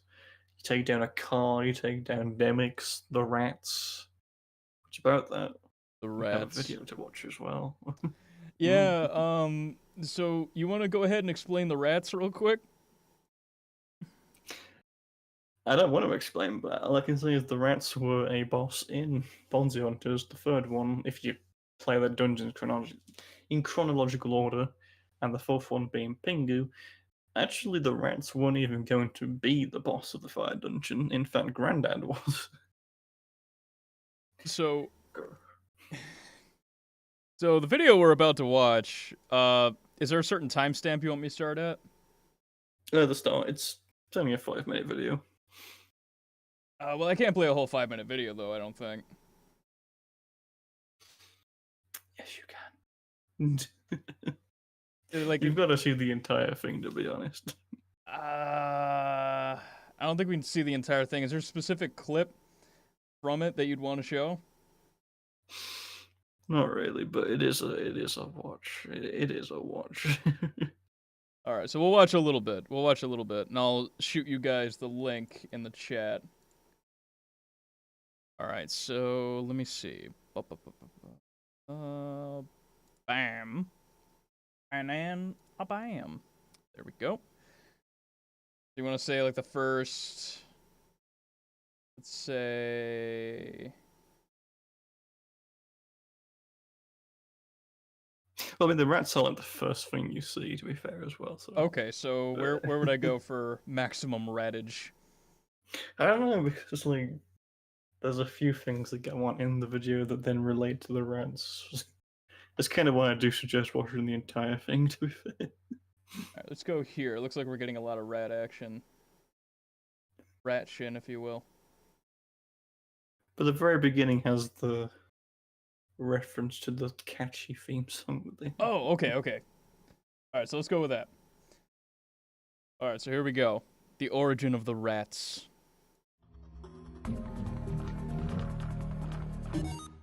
Rats, we're rats, we're the rats.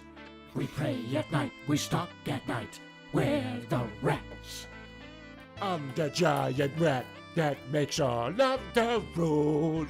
Let's see what kind of trouble we can get ourselves into. It just fell off the fucking side. So sue me for being thorough. I want to know that you my know what the God. plan is. Look, seriously. What is this? How many artifacts do we need to steal before you trust me with these jobs? Well, I just want to make sure you know what's happening. We're gonna get the treasure, we're gonna get out of there, and we also have to...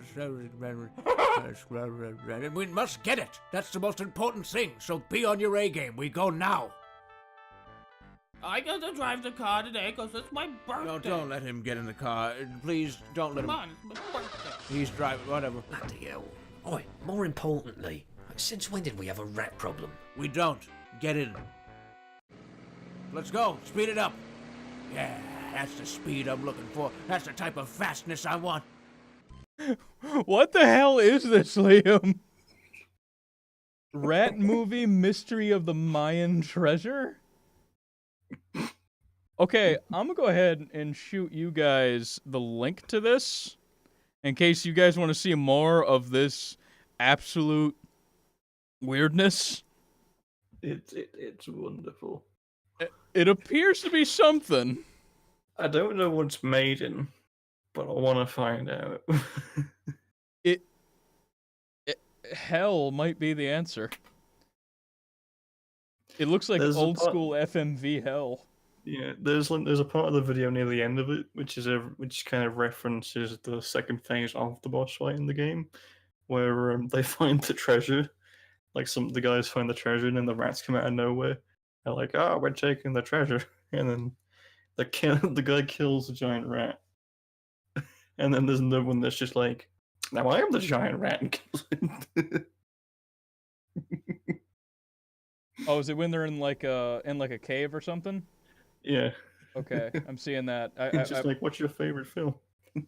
All right, Oh, hang my on. favorite film is Frozen. This might be it. Let me go ahead and play it. I'm at. Okay. All right. Hang on. Forgot I'm not screen sharing with you. That'd be important. Yeah. A little bit. We'll have to watch the whole thing at some point. I watched the sequel earlier today. That was a strange one too. Okay, so That's the scene? that's the bit. All right, yeah. cool. Sure, hey, Oh, fuck this, I'm off. hey, what are you doing? Hey, we're the rats. We pray at night, we stalk at night. We're the rats. All right, yeah, that's cool. Yeah, I like rats. Nothing bad with rats. But let me tell you something. Over my dead body are you getting this treasure? Rats, rats, rats, rats, Look at rats, that rats. flock of birds over there. That reminds me of my favorite movie, The Movie. That's your favorite movie too, right? Yo, my favorite movie is Frozen. I like Elsa and Anna. Okay, now I kill you. Wow, that's great pick choice for favoriteest movie. I wonder if I have to think that now. Now I get to be the giant rat. Cool, surprise. You know, you're trying to tell me the inside of it. That's actually really good. Now I got to be the giant rat. Yeah, surprise. All right, so yeah, now I'm recommending this. There's like cat police and stuff like that. But of course. I think after the stream we've got to watch the whole thing. You know what? I didn't think I would be, but yeah, I'm down for that. The sequel's not as good, but I think it's an interesting video as well. God, that's just weird, man. That's some weird shit. We're the rats. We pray at night. We stalk at night. We're the rats. I am the giant rat that makes all of the Oh Christ! So yeah, they're in Bonzi Hunters. If you guys are interested in that, All just because I couldn't figure out what moves to give $7,000 out. Somehow rats worked better. they already had sprites. So in the game, you pretty much killed them, and you stormed up to Bonzi Buddy, who only has one phase, and you're like, no more malware. Yeah, All right, it's a very dumb game. fun though. Yeah, it's fun. Let's see. Next up is the one I played very recently, NiviXien Tournament DX. Well, I mean, to be fair, if you play the game, you kind of get ideas of like the development in the game itself. It's recently released it to the public and updated the game a tad. Took the beta feedback in detail, and I also have added the museum that I wanted to add. Sweet. There has some behind the scenes stuff in there, some challenges and some stuff. In the NiviXien. Yeah. The NiviXien museum. But no, pretty much I just wanted to make another tournament game in the setting of the current universe. Okay. For the characters of that. And I wanted to streamline it and make it a faster game that you can get into and just kind of make it a faster game, I guess, and also test out a new battle system that I want to go with now, which you have seen. Yeah, where you use health for some abilities, yeah? Yes. Yeah. A very Shin Megami Tensei Persona 3, 4, and 5 system. At least Liam added me in the hard league. Not the hard league, the world league. Get it right now. I was the king of the Glass Joes this time. I Yeah, moved up this a little. time you moved up to the king of the glass shows. But fun fact, I was going to be the king of the glass shows. Yeah? And you were going to be the glass show. Ah, bull. But something just changed, and I was like, I don't want to be the boss. It would be easy. It's too. I don't like putting myself as an overpowered kind of. You know what I mean? Like, Yeah. it's not too. I don't really like putting myself as certain things. Like, I'm okay with me being the main character of the series or like the main character. You know what I mean? But I don't like being like, yes, I'm the boss, because people think, of course you're the boss, you made the fucking game. You know? Yeah, it seems like a little self-aggrandizing. So I decided to change it a bit. Miss Multi is now the glass jaw of this tournament. Wah, wah. You're the boss, and I'm the third, with Lucy being the second. Yeah. I still have yet to finish editing the Let's Play that me and Pillar did, but when he got to the Lucy fight, he was just like, no, I can't do this. I still think it was cool that Icky was in there. E. That was adorable. She had a little bunny running around the room. Great. I remember messaging her after the stream. I was just like, hey, I just beat the shit out of you in a video game. How did she respond? I think it was just kind of a, oh, okay, sure. Oh, okay. I mean, she talks to me and Logan all the time, so just kind of used to those out of context sentences. Just kind of roll with it at this point. Fair enough, fair enough. Yeah, like, I've had a character design for a while now, and I just thought, yeah, I'm going to throw her in because I'm kind of have a few spaces left. And I'm glad this time around I actually had a champion. Of course it's Pillow, you know. Oh, of course. it had to be.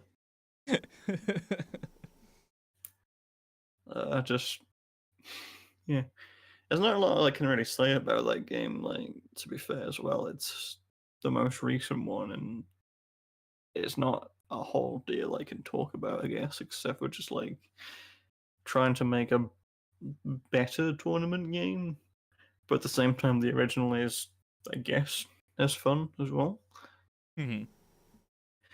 Although I can understand this point of if a newcomer was to play that game, they wouldn't really get what's going on, because I do kind of treat it as a game in the sense of you should know what NiviXien actually is before you get into it, kind of thing. Right, right. So that is kind of the only downside I find to the tournament games, is aside from like the other guest appearances and stuff, it's like you kind of got to have a little bit of understanding of what everything is, I guess. Yeah. And I mean, that's fair. I mean, like, okay, so in the, after, like, post reboot, this is, see, the first, second, third, this is the third game in.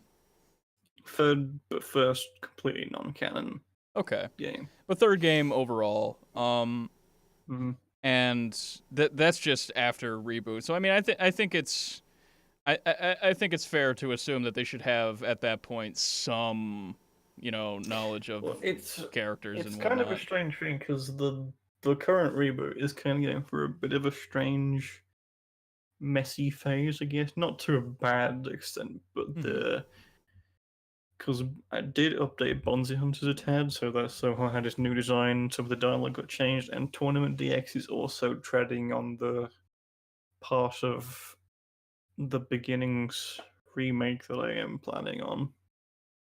Because some of the characters in that haven't kind of been introduced properly yet. Okay. You know what I mean? Yeah. But yeah, speaking of that, the next topic is the future of NiviXien. And I mean, you can kind of say it is another reboot, seeing as I'm reimagining NiviXien Beginnings, but it's not a reboot, it's a soft reboot.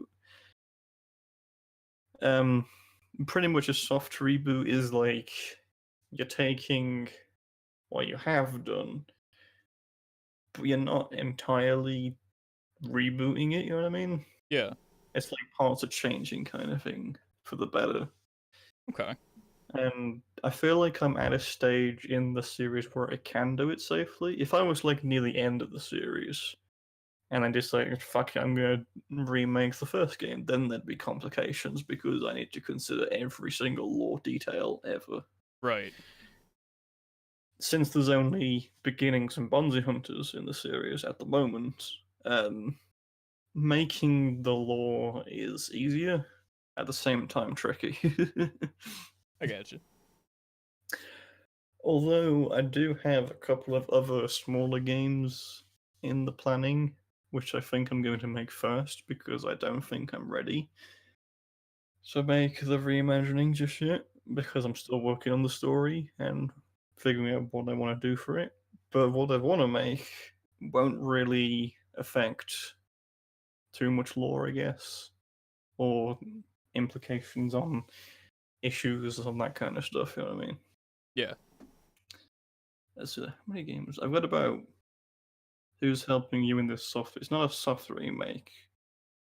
Soft remake is a very, very, very understatement. When I say I'm reimagining NiviXien Beginnings, effectively pick up the original, throw it in the trash, because the reimagining is so much bigger than that. It's gonna be big. But the question stands. Who was helping you? It's not a soft remake, it's a soft reboot. Yeah. That's the correct term you're asking. Well, I'm making it. I think Lane had a part in the plot. I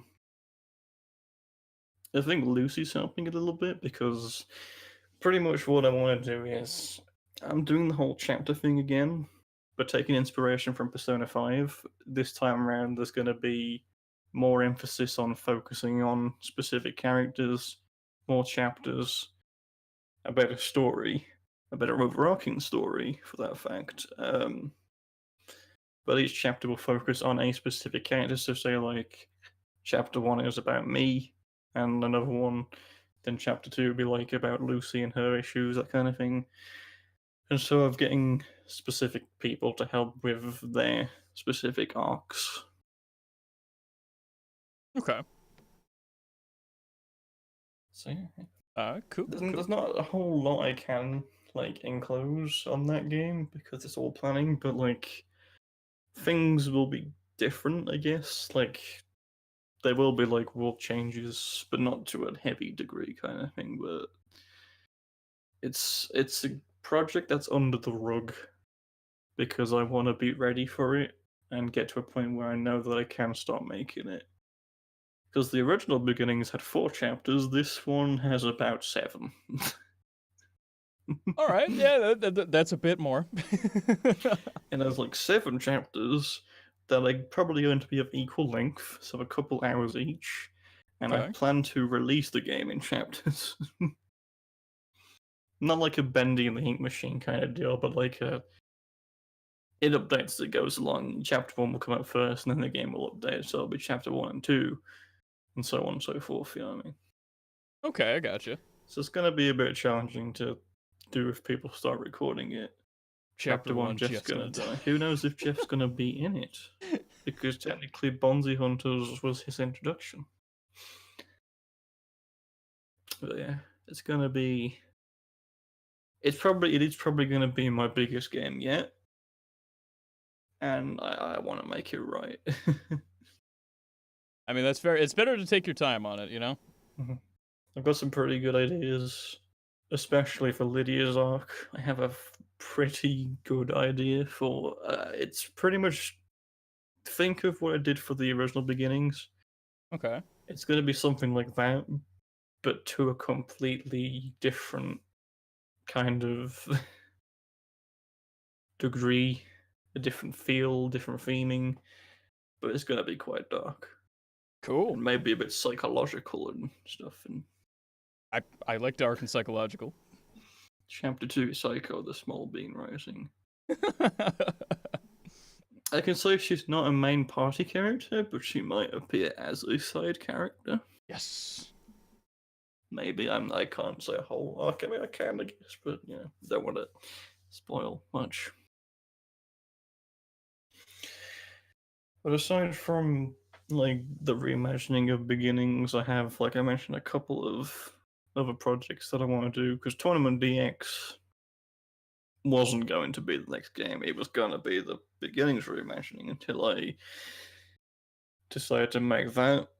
And actually, before I decided to make the beginnings reimagining, I was actually working on a different project entirely, which has been scrapped. Well, I mean, there's gonna be a billion scrap projects. Yeah. You know, Yeah. that's just kind of the nature of it. And I've been I have seen videos of people talking about like RPG Maker stuff, and a very common thing that comes up is that pattern that everyone goes through where it's like, I have this idea and it's scrapped. I have this idea and it's gone. I have this idea. It's done. Now I want to redo it. Yeah. It is a very common thing when making games. Yeah. I mean, it's kind of a good thing in a way. Like, if you're never really 100% satisfied, it does have its benefits in that, like, you're constantly improving. You know, you're constantly working to improve. So, I mean, it's kind of a good thing. And I'm still learning as I go along, which is right. fine and stuff. I think I'm currently trying to find my middle ground because these next few projects I want to make are me testing out certain aspects of stuff, which I think will translate over to the beginnings reimagining. But yeah, there's actually a YouTuber I watch. I think the name's Echo709. I get Echo the number 06, wrong, I think. Something like that, yeah. Like years ago on a separate RPG Maker thing, she made a game. It was called Gaia's Melody something. Yeah. And then she made a remake of that called Gaia's Melody Echo Melodies, which is on Steam. A paid RPG Maker game, and holy shit. There's a lot in there. It's gorgeous. Yeah. She and a bunch of people are like very inspirational when it comes to RPG Maker stuff, but Jesus Christ, it's a gorgeous RPG Maker game. I've seen some stuff that she's done with like just simple stuff though, just like playing with how the sprites can look, how the environments can look, how you can play with lighting and reflections and water and shit, and it's just like god Yeah. damn. Like, her sprites are completely custom, and Oh yeah. you should stream. I mean, it's a paid game. You should stream that game. She's working on the sequel right now in the same styles because she's made a couple of Gaia Melody games and she's remaking them. And in fact, I actually found. She actually like mentioned the music artist that she uses music of, and she was like, "Oh yeah, I recommend this." I was like, "I'm actually really tempted to ask this guy if I can use his music and stuff because holy shit, his music's really fucking cool." Good shit, huh? Yeah, like Nice. he had this one song which was like I think it was called just like Coffee Shop, and it was really chill. I was like, wow, I could see this being used for like a store theme or a restroom kind of thing. It's like he's got some really awesome battle themes. I'm just like, oh, jeez. But yeah, I really want to ask him because like. He is open for contact, but I have that kind of anxiety of like talking to someone completely new and then like, being like no and like oh. Well, I mean, worst can say is no. I mean, it's whatever. True. You know? I mean, you gotta think of it from his perspective. From his perspective, it would probably just be, oh, I got an email from this person. They're wondering if they can, if they can use my music for something. I'll check them out. Sure. Or maybe no. Maybe they're more private with their music, or maybe they, want to sell it or something. Yeah, I mean, I'll have to give it a try. yeah, like if someone randomly messaged me asking me if they can use something of mine, that's how I'd react. It would just be like, oh, okay, let me look into what they do. All right, then I'd just say yes or no. I mean, yeah, but there were some of the RPG Maker YouTubers I watch are definitely big inspirations, but there are some YouTubers that I've watched that actually kind of, in some aspects, get on my nerves a little because some of them are actually a little bit nitpicky. yeah. Like, well, okay, to be honest, firstly, one of the things I absolutely hate about RPG Maker projects is hearing the default title screen. Oh God. Yeah. It's like, oh, Jesus, cringe. Yeah. Kind of thing. I actually heard that in like some unrelated YouTubers like videos. I was like, no, the horrifying. It's like hearing your alarm tone somewhere. It's just I don't care how well composed it is. That will forever be a negative thing in my brain. Yeah, it's like default title screen is a castle backdrop with just pre-sampled text of your game title with the Title 1 theme. It's just like, yeah, pretty bad. The second thing I don't like is when people bash on a game using the default font. I don't see why people have to point it out and say it's bad. It works as is, and if someone wants to use it, they can. I don't see what's wrong with using the default font. Like I get that like customization is great and having custom fonts and like graphics and all that's cool and does put effects on your game, but there's nothing wrong with using the default font.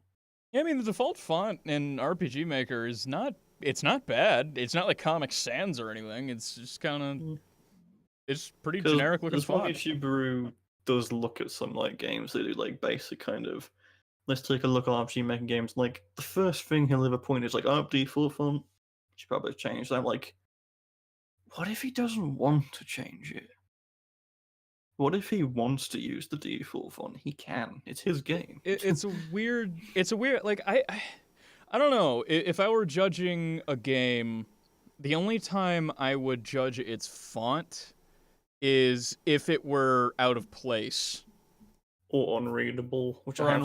Yeah. Unless it's hard to read or it looks really out of place. Like if it were like I don't know the Papyrus font or something, in like a super futuristic game. I mean, at that point, it would be like, okay, what the fuck is this?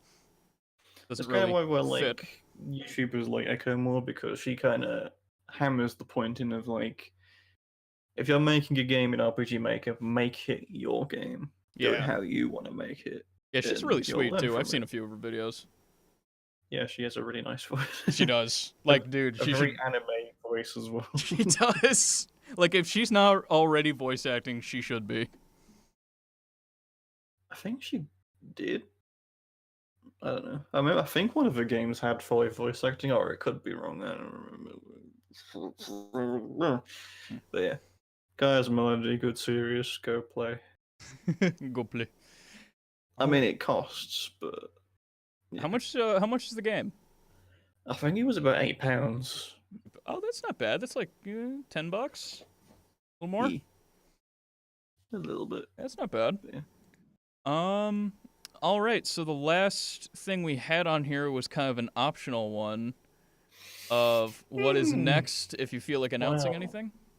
Well, I mean, since you have been a good boy, Thank you. and and I guess before I do that, is there any other questions for anything or anything in the chat has to say?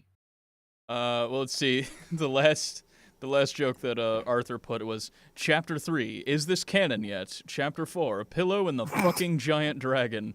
Chapter 5. Liam and the secret super duper meme bean generator. Chapter 6. These all sound like Adventure- separate games. Not bad ones, mind you. Chapter 7. Thanks for your cash. Wait for updates. But it's free. Uh, All right. or so we thought. I'm going to announce right here, right now, what I am working on right now, and I'm gonna enclose a couple details. I've actually been working on the logo for a little bit, and I'm actually really happy with how it turned out. I'm gonna pop it in Discord, and you can feel free to put it on the screen if you wish. Sure thing, dude.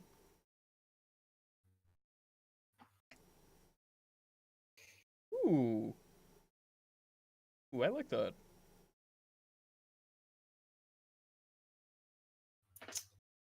The only thing I can say is that it may or may not be a Jeff game.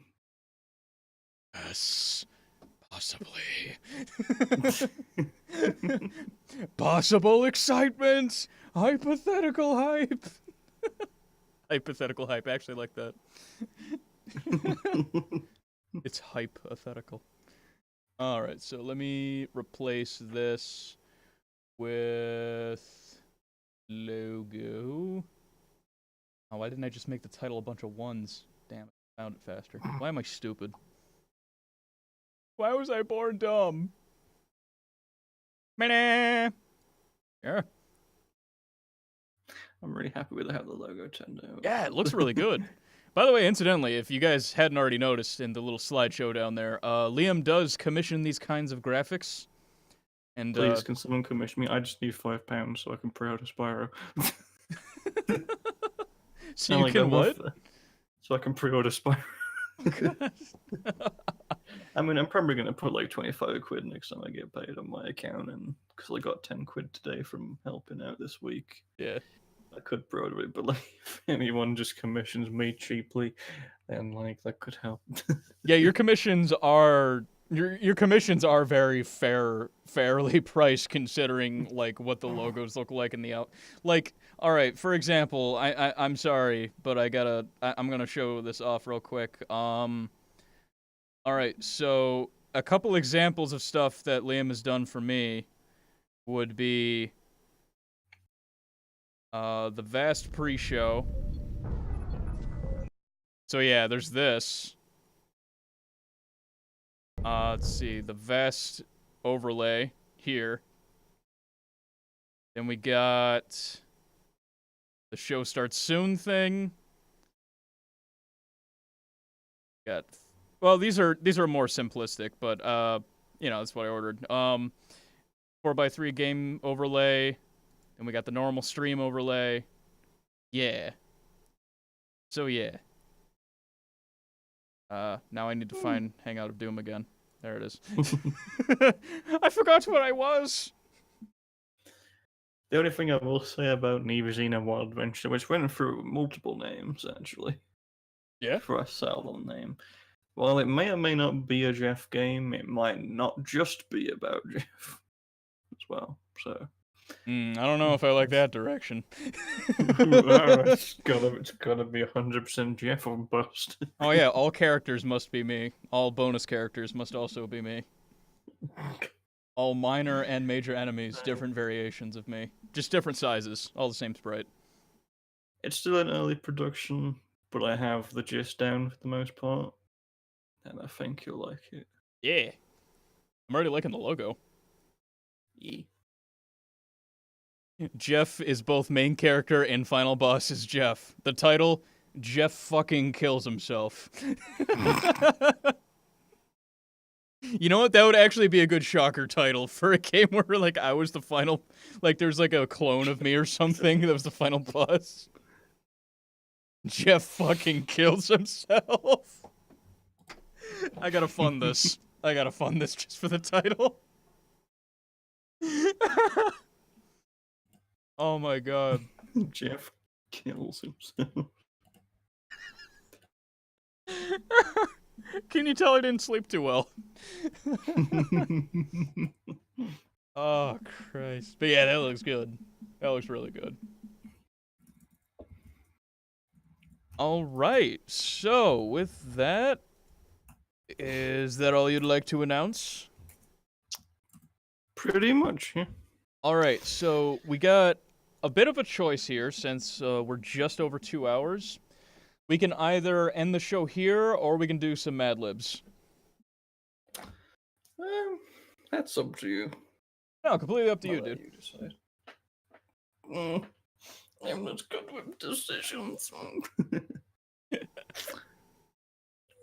Could do a bit of Mad Libs, I guess. I'm just gonna have to try not to die of laughter so I don't wake my parents up. But yeah. Get a pillow nearby. Not that It's pillow. all the way over there. I gotta go to Australia.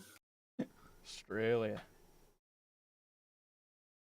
Hang on, I mean, Alright, so too let lazy to me get up. find the game here. Fine. Give me a second. Apps, iTunes.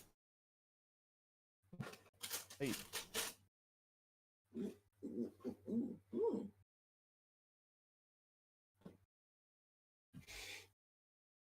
Ugh. There we go. Pillow has been acquired. And I forgot that I had a bag of Maltesers.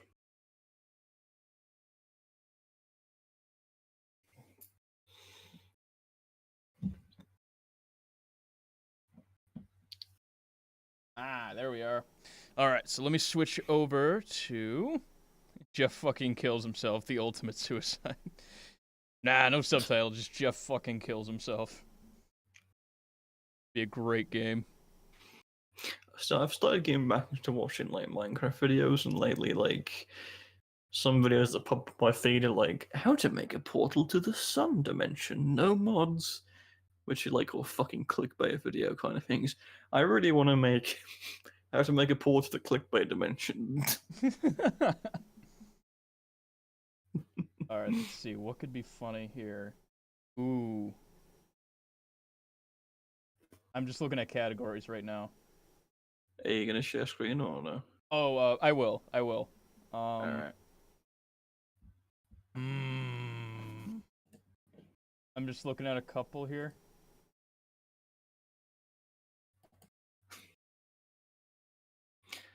NiviXien. Perfect.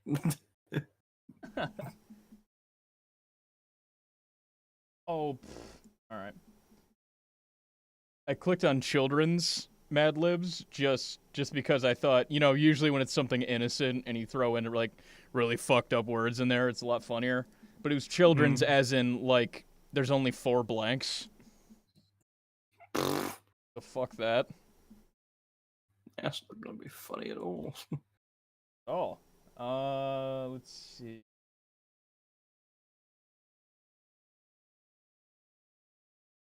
We have the time machine. That's only got a few blanks. Maybe we'll be fine.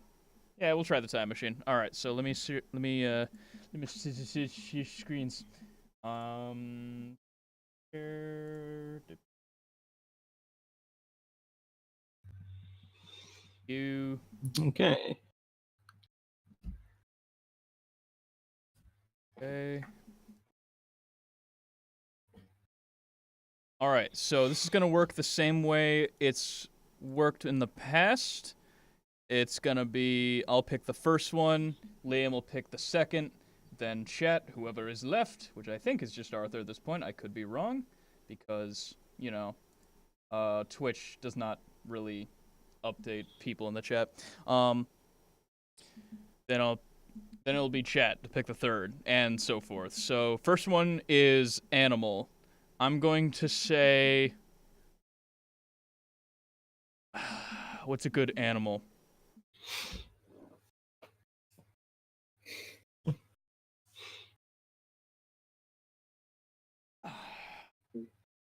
Wow. Only person alive. What do I win? Oh god, what's a good, what's a potential funny animal? I'm gonna say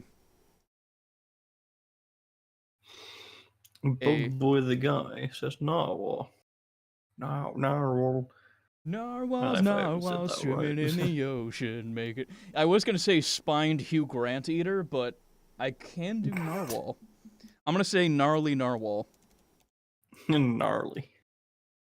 and I'm gonna put the Oh, G on gracious. narwhal as well. There we go. It's Okay, like a so nasty Liam. knock. Liam, yours is to pick a food, and chat, you guys are gonna Oh. pick a number. Just make sure it's easy to read. Food. How about a nice, delicious spaghetti bolognese? Spaghetti bolognese. Mm-hmm. Bolognese. Is that how you I spell it? never spell it. I can never spell it right all the time. Wait, is that like an actual food? Bolognese? Yeah. Oh. Bolognese, yeah. Oh. It's Italian food. Well, I guess. All right. Don't tell me you've never had the wondrous splendor that is bolognese. Or spag bol, as we say over here, is slang. Bug boy, the guy says 69. I mean, that's fair. The All right. obvious one. Okay, so adjective. Ooh, all my previous ones are on here. One of them being stank ass, which is great. I'm gonna say. I'm gonna say.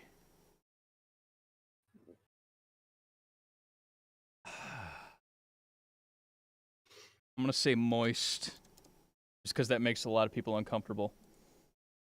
All right, so Liam, yours is a noun that is pluralized, so multiple of something.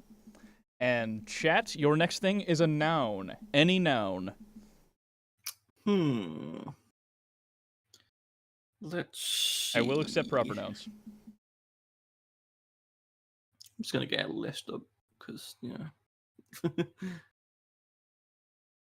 People, places, things. Try ginger. No, thanks. I don't want to try ginger. Gingy. What's the noun plural for bees? It would just be bees. Oh, there you go. I say bees. All right. All caps, I take it? Bees. Bees. All right, so chat, we need a noun from you guys. As a refresher, a noun is a person, place, or thing. And I'll choose the last one, which is part of body.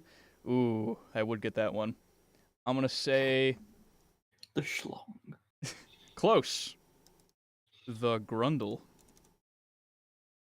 The gringo in my grundle. You know, I'm not going to put the, just in case it fucks up the sentence. I'm just going to put grundle.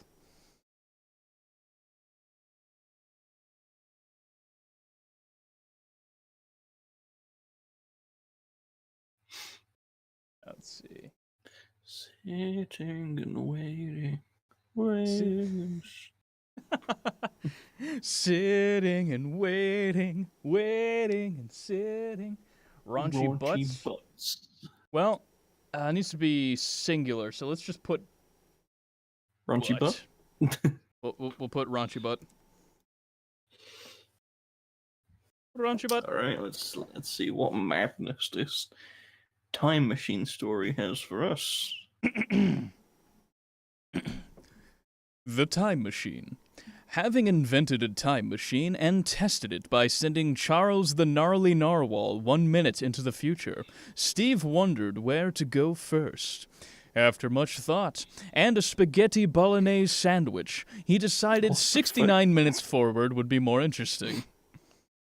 Whizzed, moist spirals. Ugh. Oh, God. Things look different. The buildings are gone.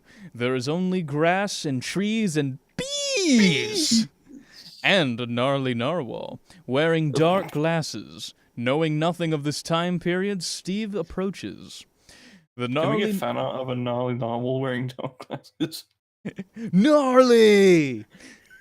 The gnarly narwhal stands on 2 legs.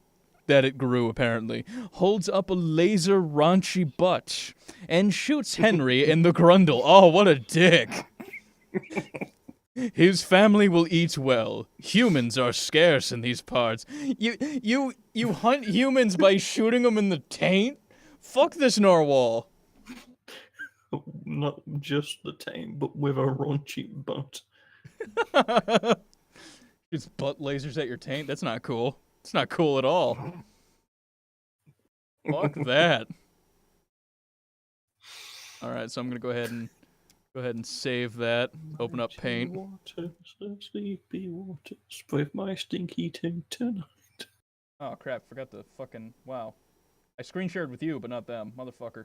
Well, I mean, you guys got to hear it anyway. But let me go ahead and get that on screen, huh? That'd be important. Narwhals swimming in, making a commotion. Fuck that guy's songs. They're never leave your head. They never leave. Oh my word, this tune is annoying. Yes, I know, it's really annoying. I can't get the song out of my head. Oh my word, this tune is annoying. I've got to go to work in the morning. That fucking song, Jesus Christ. That's gonna be stuck in my head now. Yep. Ugh. All right, so next, let's try another one. Weeble stuff. Let's see what's under adventure. Fitting for the stream. Yeah, let's do adventure. Why not? Okay.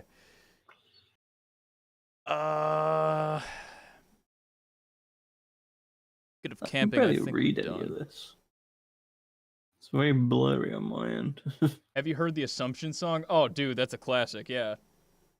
It's like on every hand. Let me try changing the resolution. I wanted to keep the resolution low just because your connection has issues sometimes. Yeah.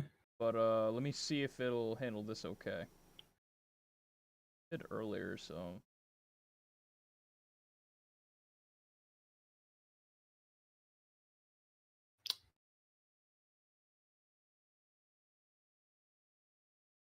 Don't know if that fixed it. I changed it to 720. Still seems the same on mine. Well, shit. You might be stuck. Well, give me a sec. Alright, so let's see. Physics with Jesus. Sure. Yeah! Oh, there's so many. Okay. Oh shit, there's a lot. Alright. we'll have to speed round this. Okay. Adjective. Both of us need to come up with an adjective. I'm gonna go with stank ass. I like stank ass. Shit, so an adjective is a describing word. Big ball, red so ball, stank round ass. ball. Let's go for stunk bass. Stunk bass. All right. Stank ass, stunk bass, ass. All right. So, chat, we need a time of day, like morning, afternoon, evening, night, high noon, The dark hour.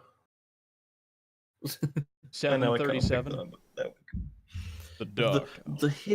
The hidden 25th hour of the day, as Persona 3 calls it. All right. So, number, I'm going to say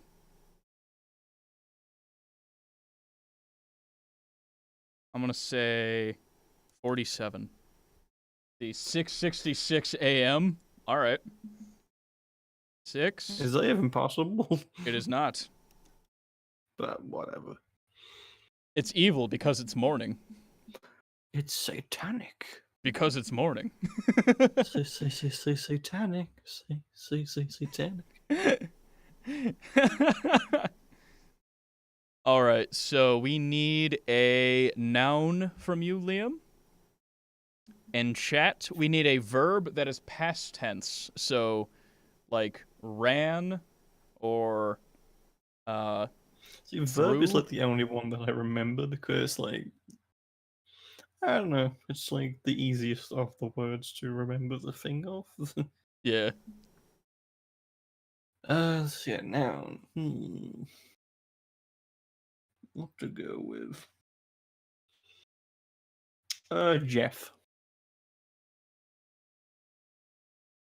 That technically counts as a noun, right? It's a proper noun, but yeah. Yeah. Yeah, it counts. There you go, Jeff. All right, let's see. Bugboy says bounced. Bounced works. Oh my. Bounced to my boy's dick for hours to this. Reference to comment etiquette, by the way. Highly recommend that YouTube channel. Very funny guy. Okay, we need another noun from you, Liam. And a noun from chat. David the Lonely Bard. Oh no.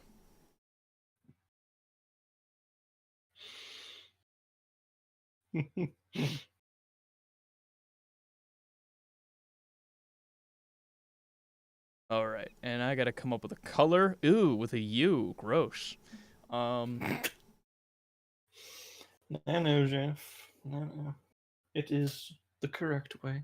They said Satan. Okay. Color. I'm gonna say.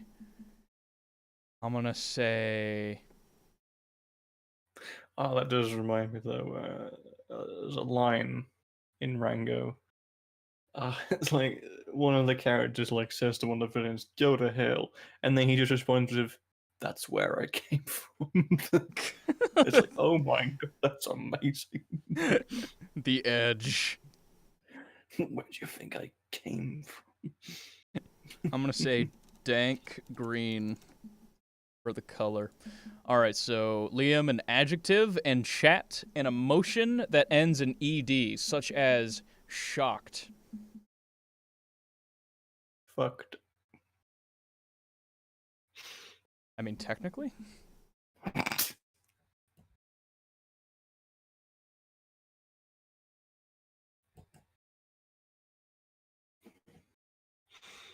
Hmm. I'm gonna see.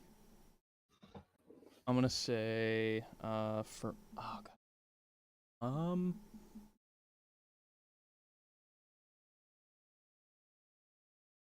Sibian machine. Okay.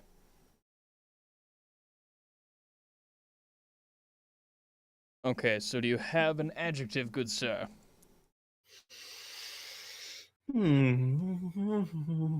Frosted. I don't know. That's Oh no, an adjective, like a describing word. oh. Big, blue, ravishing. I was about to say bazinga. Bazinga? Do you actually want to put Bazinga? Sure, whatever. Alright. Zimbabwe. Alright, so now we need an adverb. I need a quick refresher on what an adverb is. A word or phrase that modifies or qualifies an adjective, verb, or other adverb. Oh, words such as gently or quite, then, there. So instead of saying, like, Get it. if something is rad, you might say it's quite rad, and quite would be the adverb. Oh yeah, I threw that on there. I just want to point out that I like that in my suggested to follow list on Twitter, Rayman has a gun. He's going to shoot you. What kind of page are you following, dude? All right. Rayman. I mean, I'm following the Rayman HD collection that's being made by some fans because Ubisoft won't do it. Bastards. All right, so chat, we need another adjective from you guys. And for my next noun, I will put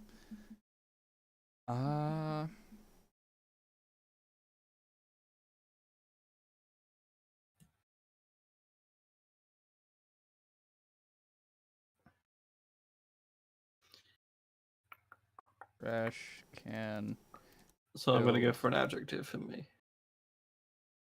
bills. You need an adverb, and chat, we need an adjective. An adverb. An adjective. So that's a verb, which is also an adjective.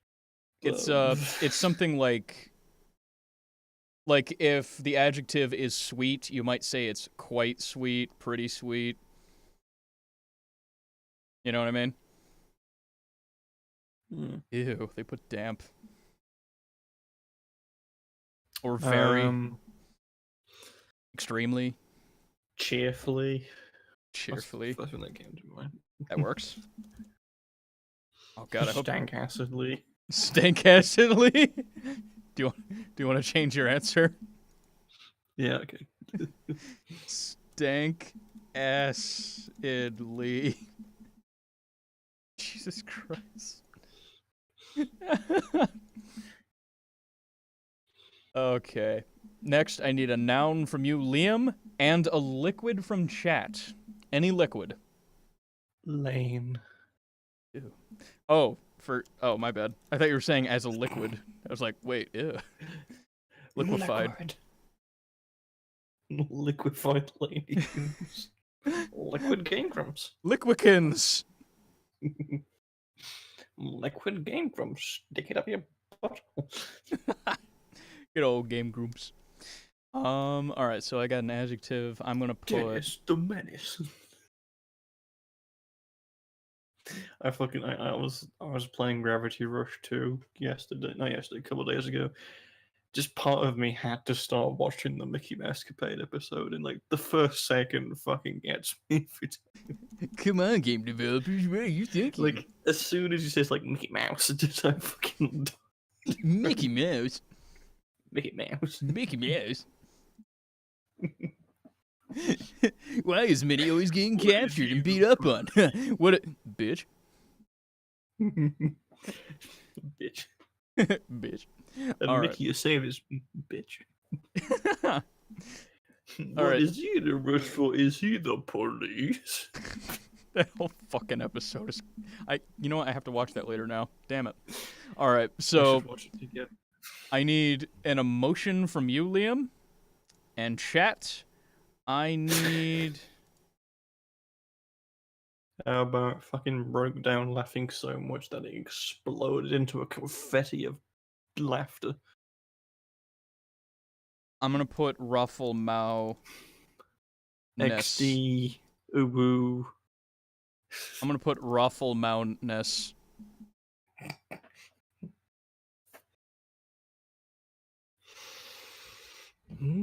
Okay, so I'm not sure what this one is asking for. Right 2 dash made a mistake.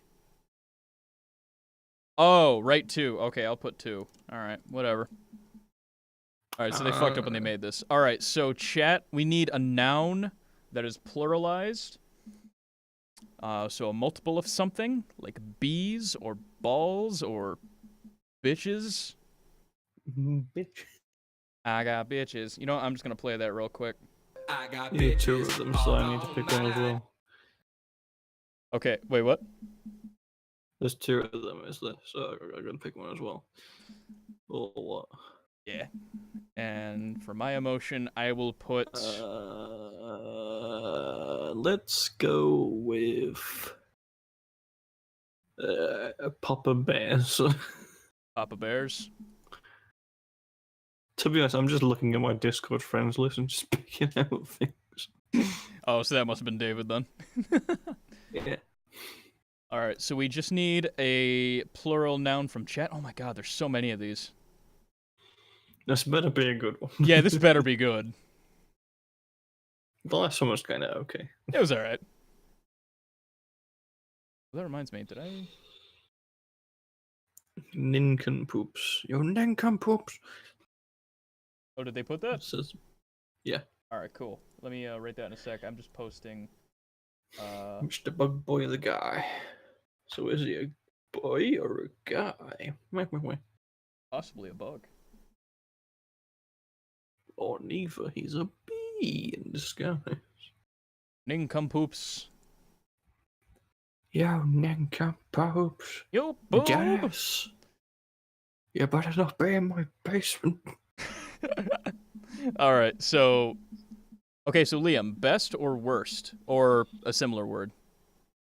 Burst. Burst. It was the best of times. It was the blurst of times. What color? Green. Green. Alright, so we need another adjective from chat. Alright, mine is an adjective as well, so I'm gonna put... Canadian.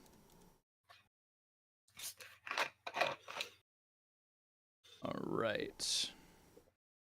And Liam, we need an adjective from you as well. Big boned. Okay. Big boned. How about small beaned? Small beaned. Okay. Oh wait, I spelled it wrong. It's gotta be S-M-O-L-L. Small bean. Small. Not small, small. Small beaned. Swole beans.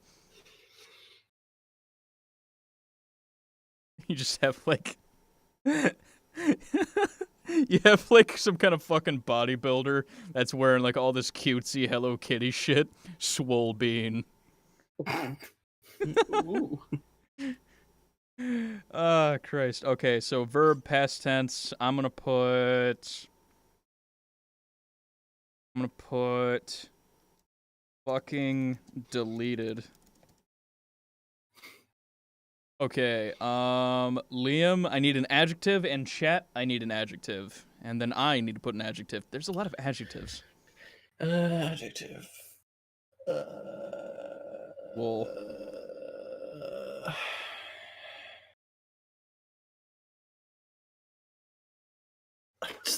I can't think of adjectives off the top of my head. Big boned. You want me to put black as fuck? I'm silent. I'm just trying to help you out. Big boned ones wide open. Wide open spaces. Wide open. Cracked clothes. Is that an adjective? Wide open and cracked clothes. What? Okay, I'll put cracked clothes.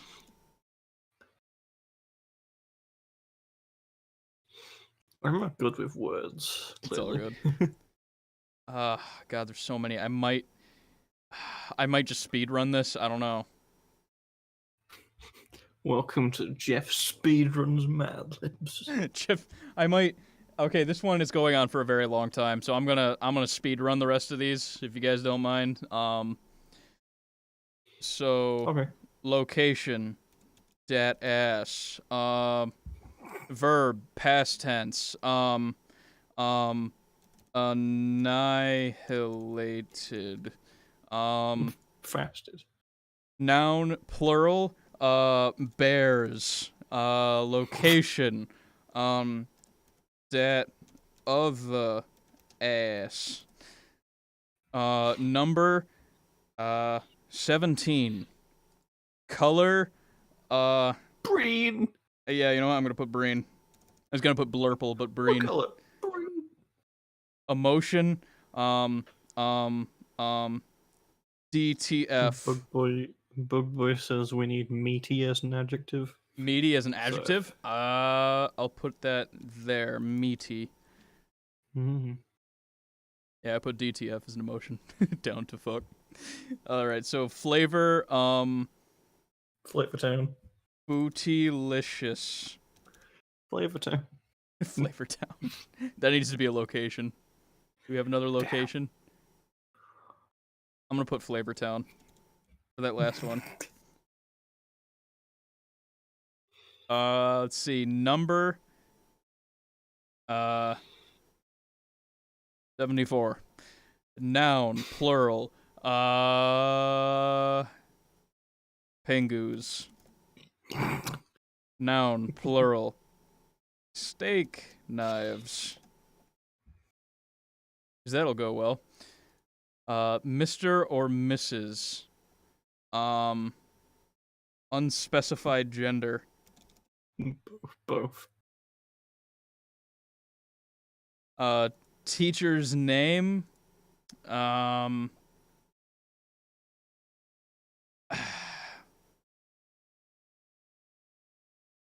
King Douchebag. King Douchebag. It's a Persona 4 reference. King Douchebag. Mr. or Mrs. Attack helicopter. Okay, so same teacher's name. King Douchebag. Number 2. Verb present ends in ing.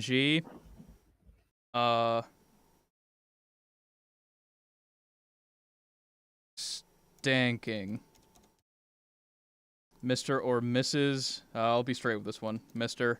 Oh no, it's the teacher, so it's gotta be whatever theirs was, which is unspecified gender.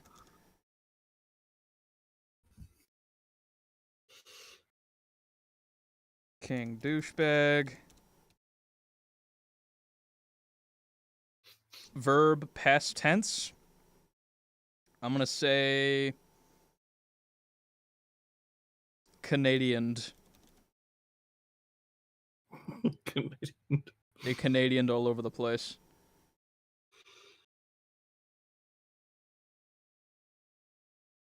Put a thing there because it looks weird. Okay, emotion. Gronk. Verb present ends in ing. Stuffing. Verb present ing. Snorting. Okay. Right, let's see what madness we have.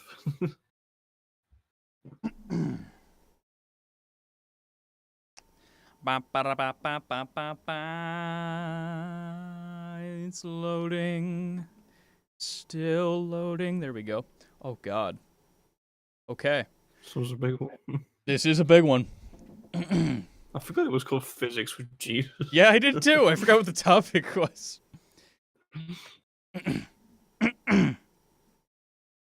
Physics with Jesus. It was and stank ass stunk. It was and stank ass stunk bass Thursday, 6:66 a.m. in Lab 47.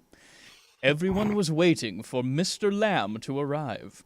The Jeff bounced and the class fell silent in anticipation. What is it, Mr. Lamb? What is it, Mr. Sheep? Was it Mr. Sheep? Oh, was it Mr. Lamb? Was it Mr. Sheep? No one could be certain. Suddenly, the Reaper Leviathan burst open, and David the Lonely Bard of Satan shook the building.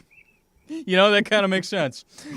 A bright, dank green light shone for a moment, and then Jesus made his entrance. Everyone was gobsmacked. I'm kind of surprised we didn't pick that one. One particularly bazinga boy said, "Dad, why are you at school?" Clearly unaware of who had actually entered. Everyone was too deaded to tell him the news. Jesus was not his father. Instead of correcting him, Jesus walked forward to the Sibian machine. "Oh dear God, no. We shall not be doing any physics today. We will be walking on water," said Jesus with stank acidly. What the fuck? He shepherded the damp class to the trash can filled with Bill's garden and transformed the lane into steak juice. A fitting end. One child, who was particularly fat, with a PH, mind you, fainted with ruffle-mounus. Fainted with ruffle-mounus. Nobody went to help him because they were all too busy walking on water. Jesus didn't give a damn either, so the child had to deal with his own problems.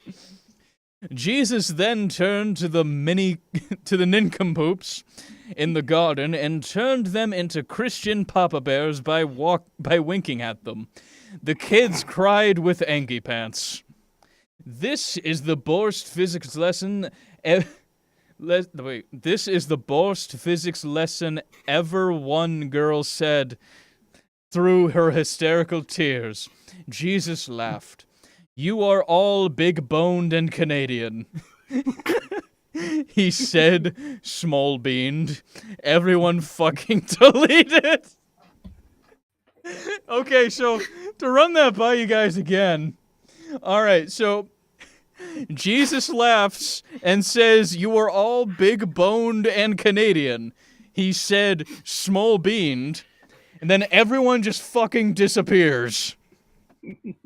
All right. Paragraph 2. After such and crack, God damn it. After such and crack closed turn of events, life afterwards was wide open and swole. When Jesus left the dat ass and Mr. Lamb finally showed up, all the kids decided to drop physics and become nuns and priests. Mr. Lamb cried because he loved his class so much he didn't want them to drop physics. When the kids tried to explain their experiences with Jesus, Mr. Lamb wouldn't believe them because he said he saw Jesus annihilated the school grounds way before his physics lesson. God damn. The kids ignored his desperate bears. The kids ignored them. Wait, the kids ignored his desperate bears and marched to Flavortown 17. I love that class, damn. Okay. There they hung up Breen streamers all around and screamed with "down to fuck." They conjured a huge bootylicious cake out of nowhere and put 74 pengus on it. This is my kind of party. They all donned their party steak knives and waited in eager anticipation. Jesus appeared because he was super excited as well. In the silence of anticipation, all the kids heard the sound of meaty footsteps approaching. "Oh my goodness, is that unspecified gender king douchebag?" One kid said, "Unspecified gender king douchebag." "Why, yes, I believe so," Jesus screamed. Why he's screaming, I don't know. Finally, attack helicopter king douchebag appeared in the doorway. "Happy 2 birthday. Oh, happy 2nd birthday," they all cried with gusto. Jesus was stanking. Unspecified gender king douchebag burst into tears and fell on the ground. 11 black. Is he gambling? I love you, he Canadianed. You know what? Yeah, that's... I love you, he Canadian. That makes sense. Everyone ate the cake in pure gronk, and Mr. Hayford felt his birthday had been properly celebrated. In the end, Mr. Hayford never stopped stuffing or snorting. The party's fucking great. Jesus was now in his life forever. Sarah James went on to become a first-class nun, and all of the children attended her nun ceremonies. Jesus checked up on them all every 2 years, and Mr. Lamb was left to his own shenanigans. The end. Brilliant. Yes, Bug Boy the guy says, Jesus is a lot more gangster than I remember.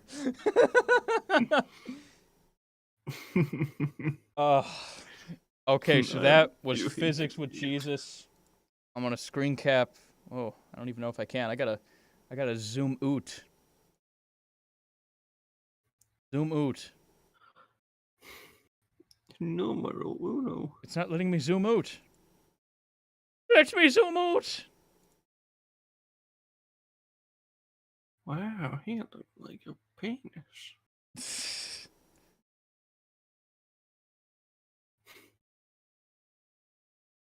A few key moments in there that kind of stick out. Such as when David, came out of the Reaper Leviathan that had just burst open, and the David Lonely Bard of Satan shook the building. Fucking deleted. The class got fucking deleted. You know, I remember that story from the Bible. When everyone was deleted. Everyone was fucking deleted. So paste. Go ahead and get this screen cap to the people of the Discord. Throw that in there. Because I'm sure they're dying to read these totally accurate Bible stories. Okay, with that, we're going on 2 hours and 47 minutes. So I think we're going to go ahead. You are all big-boned and Canadian. So I think we're going to go ahead and call it a show. Thank you for being here today, Liam. To talk about your games. It was fun. Yeah, it was fun. Then we got to do some stupid Mad Libs. Okay, and with that, I may or may not do another stream tonight. I'm not sure. Just because I'm not used to ending shit this early. I may or may not. We'll see. I'll let you guys know on Twitter and on the Discords if that ends up being a thing. So until then, or the next stream, whenever it may be, have a good night, everybody. Oh, and by the way, Liam, kind of an important detail. Would you like to let everyone know where they can get your games? Game Jolt. So go to Game Jolt and look up NiviXien. So yeah. All right. Good night, everybody. And I'm gonna end this stream on a random Alex Jones quote, which, you know what, I'm going to allow you to hear.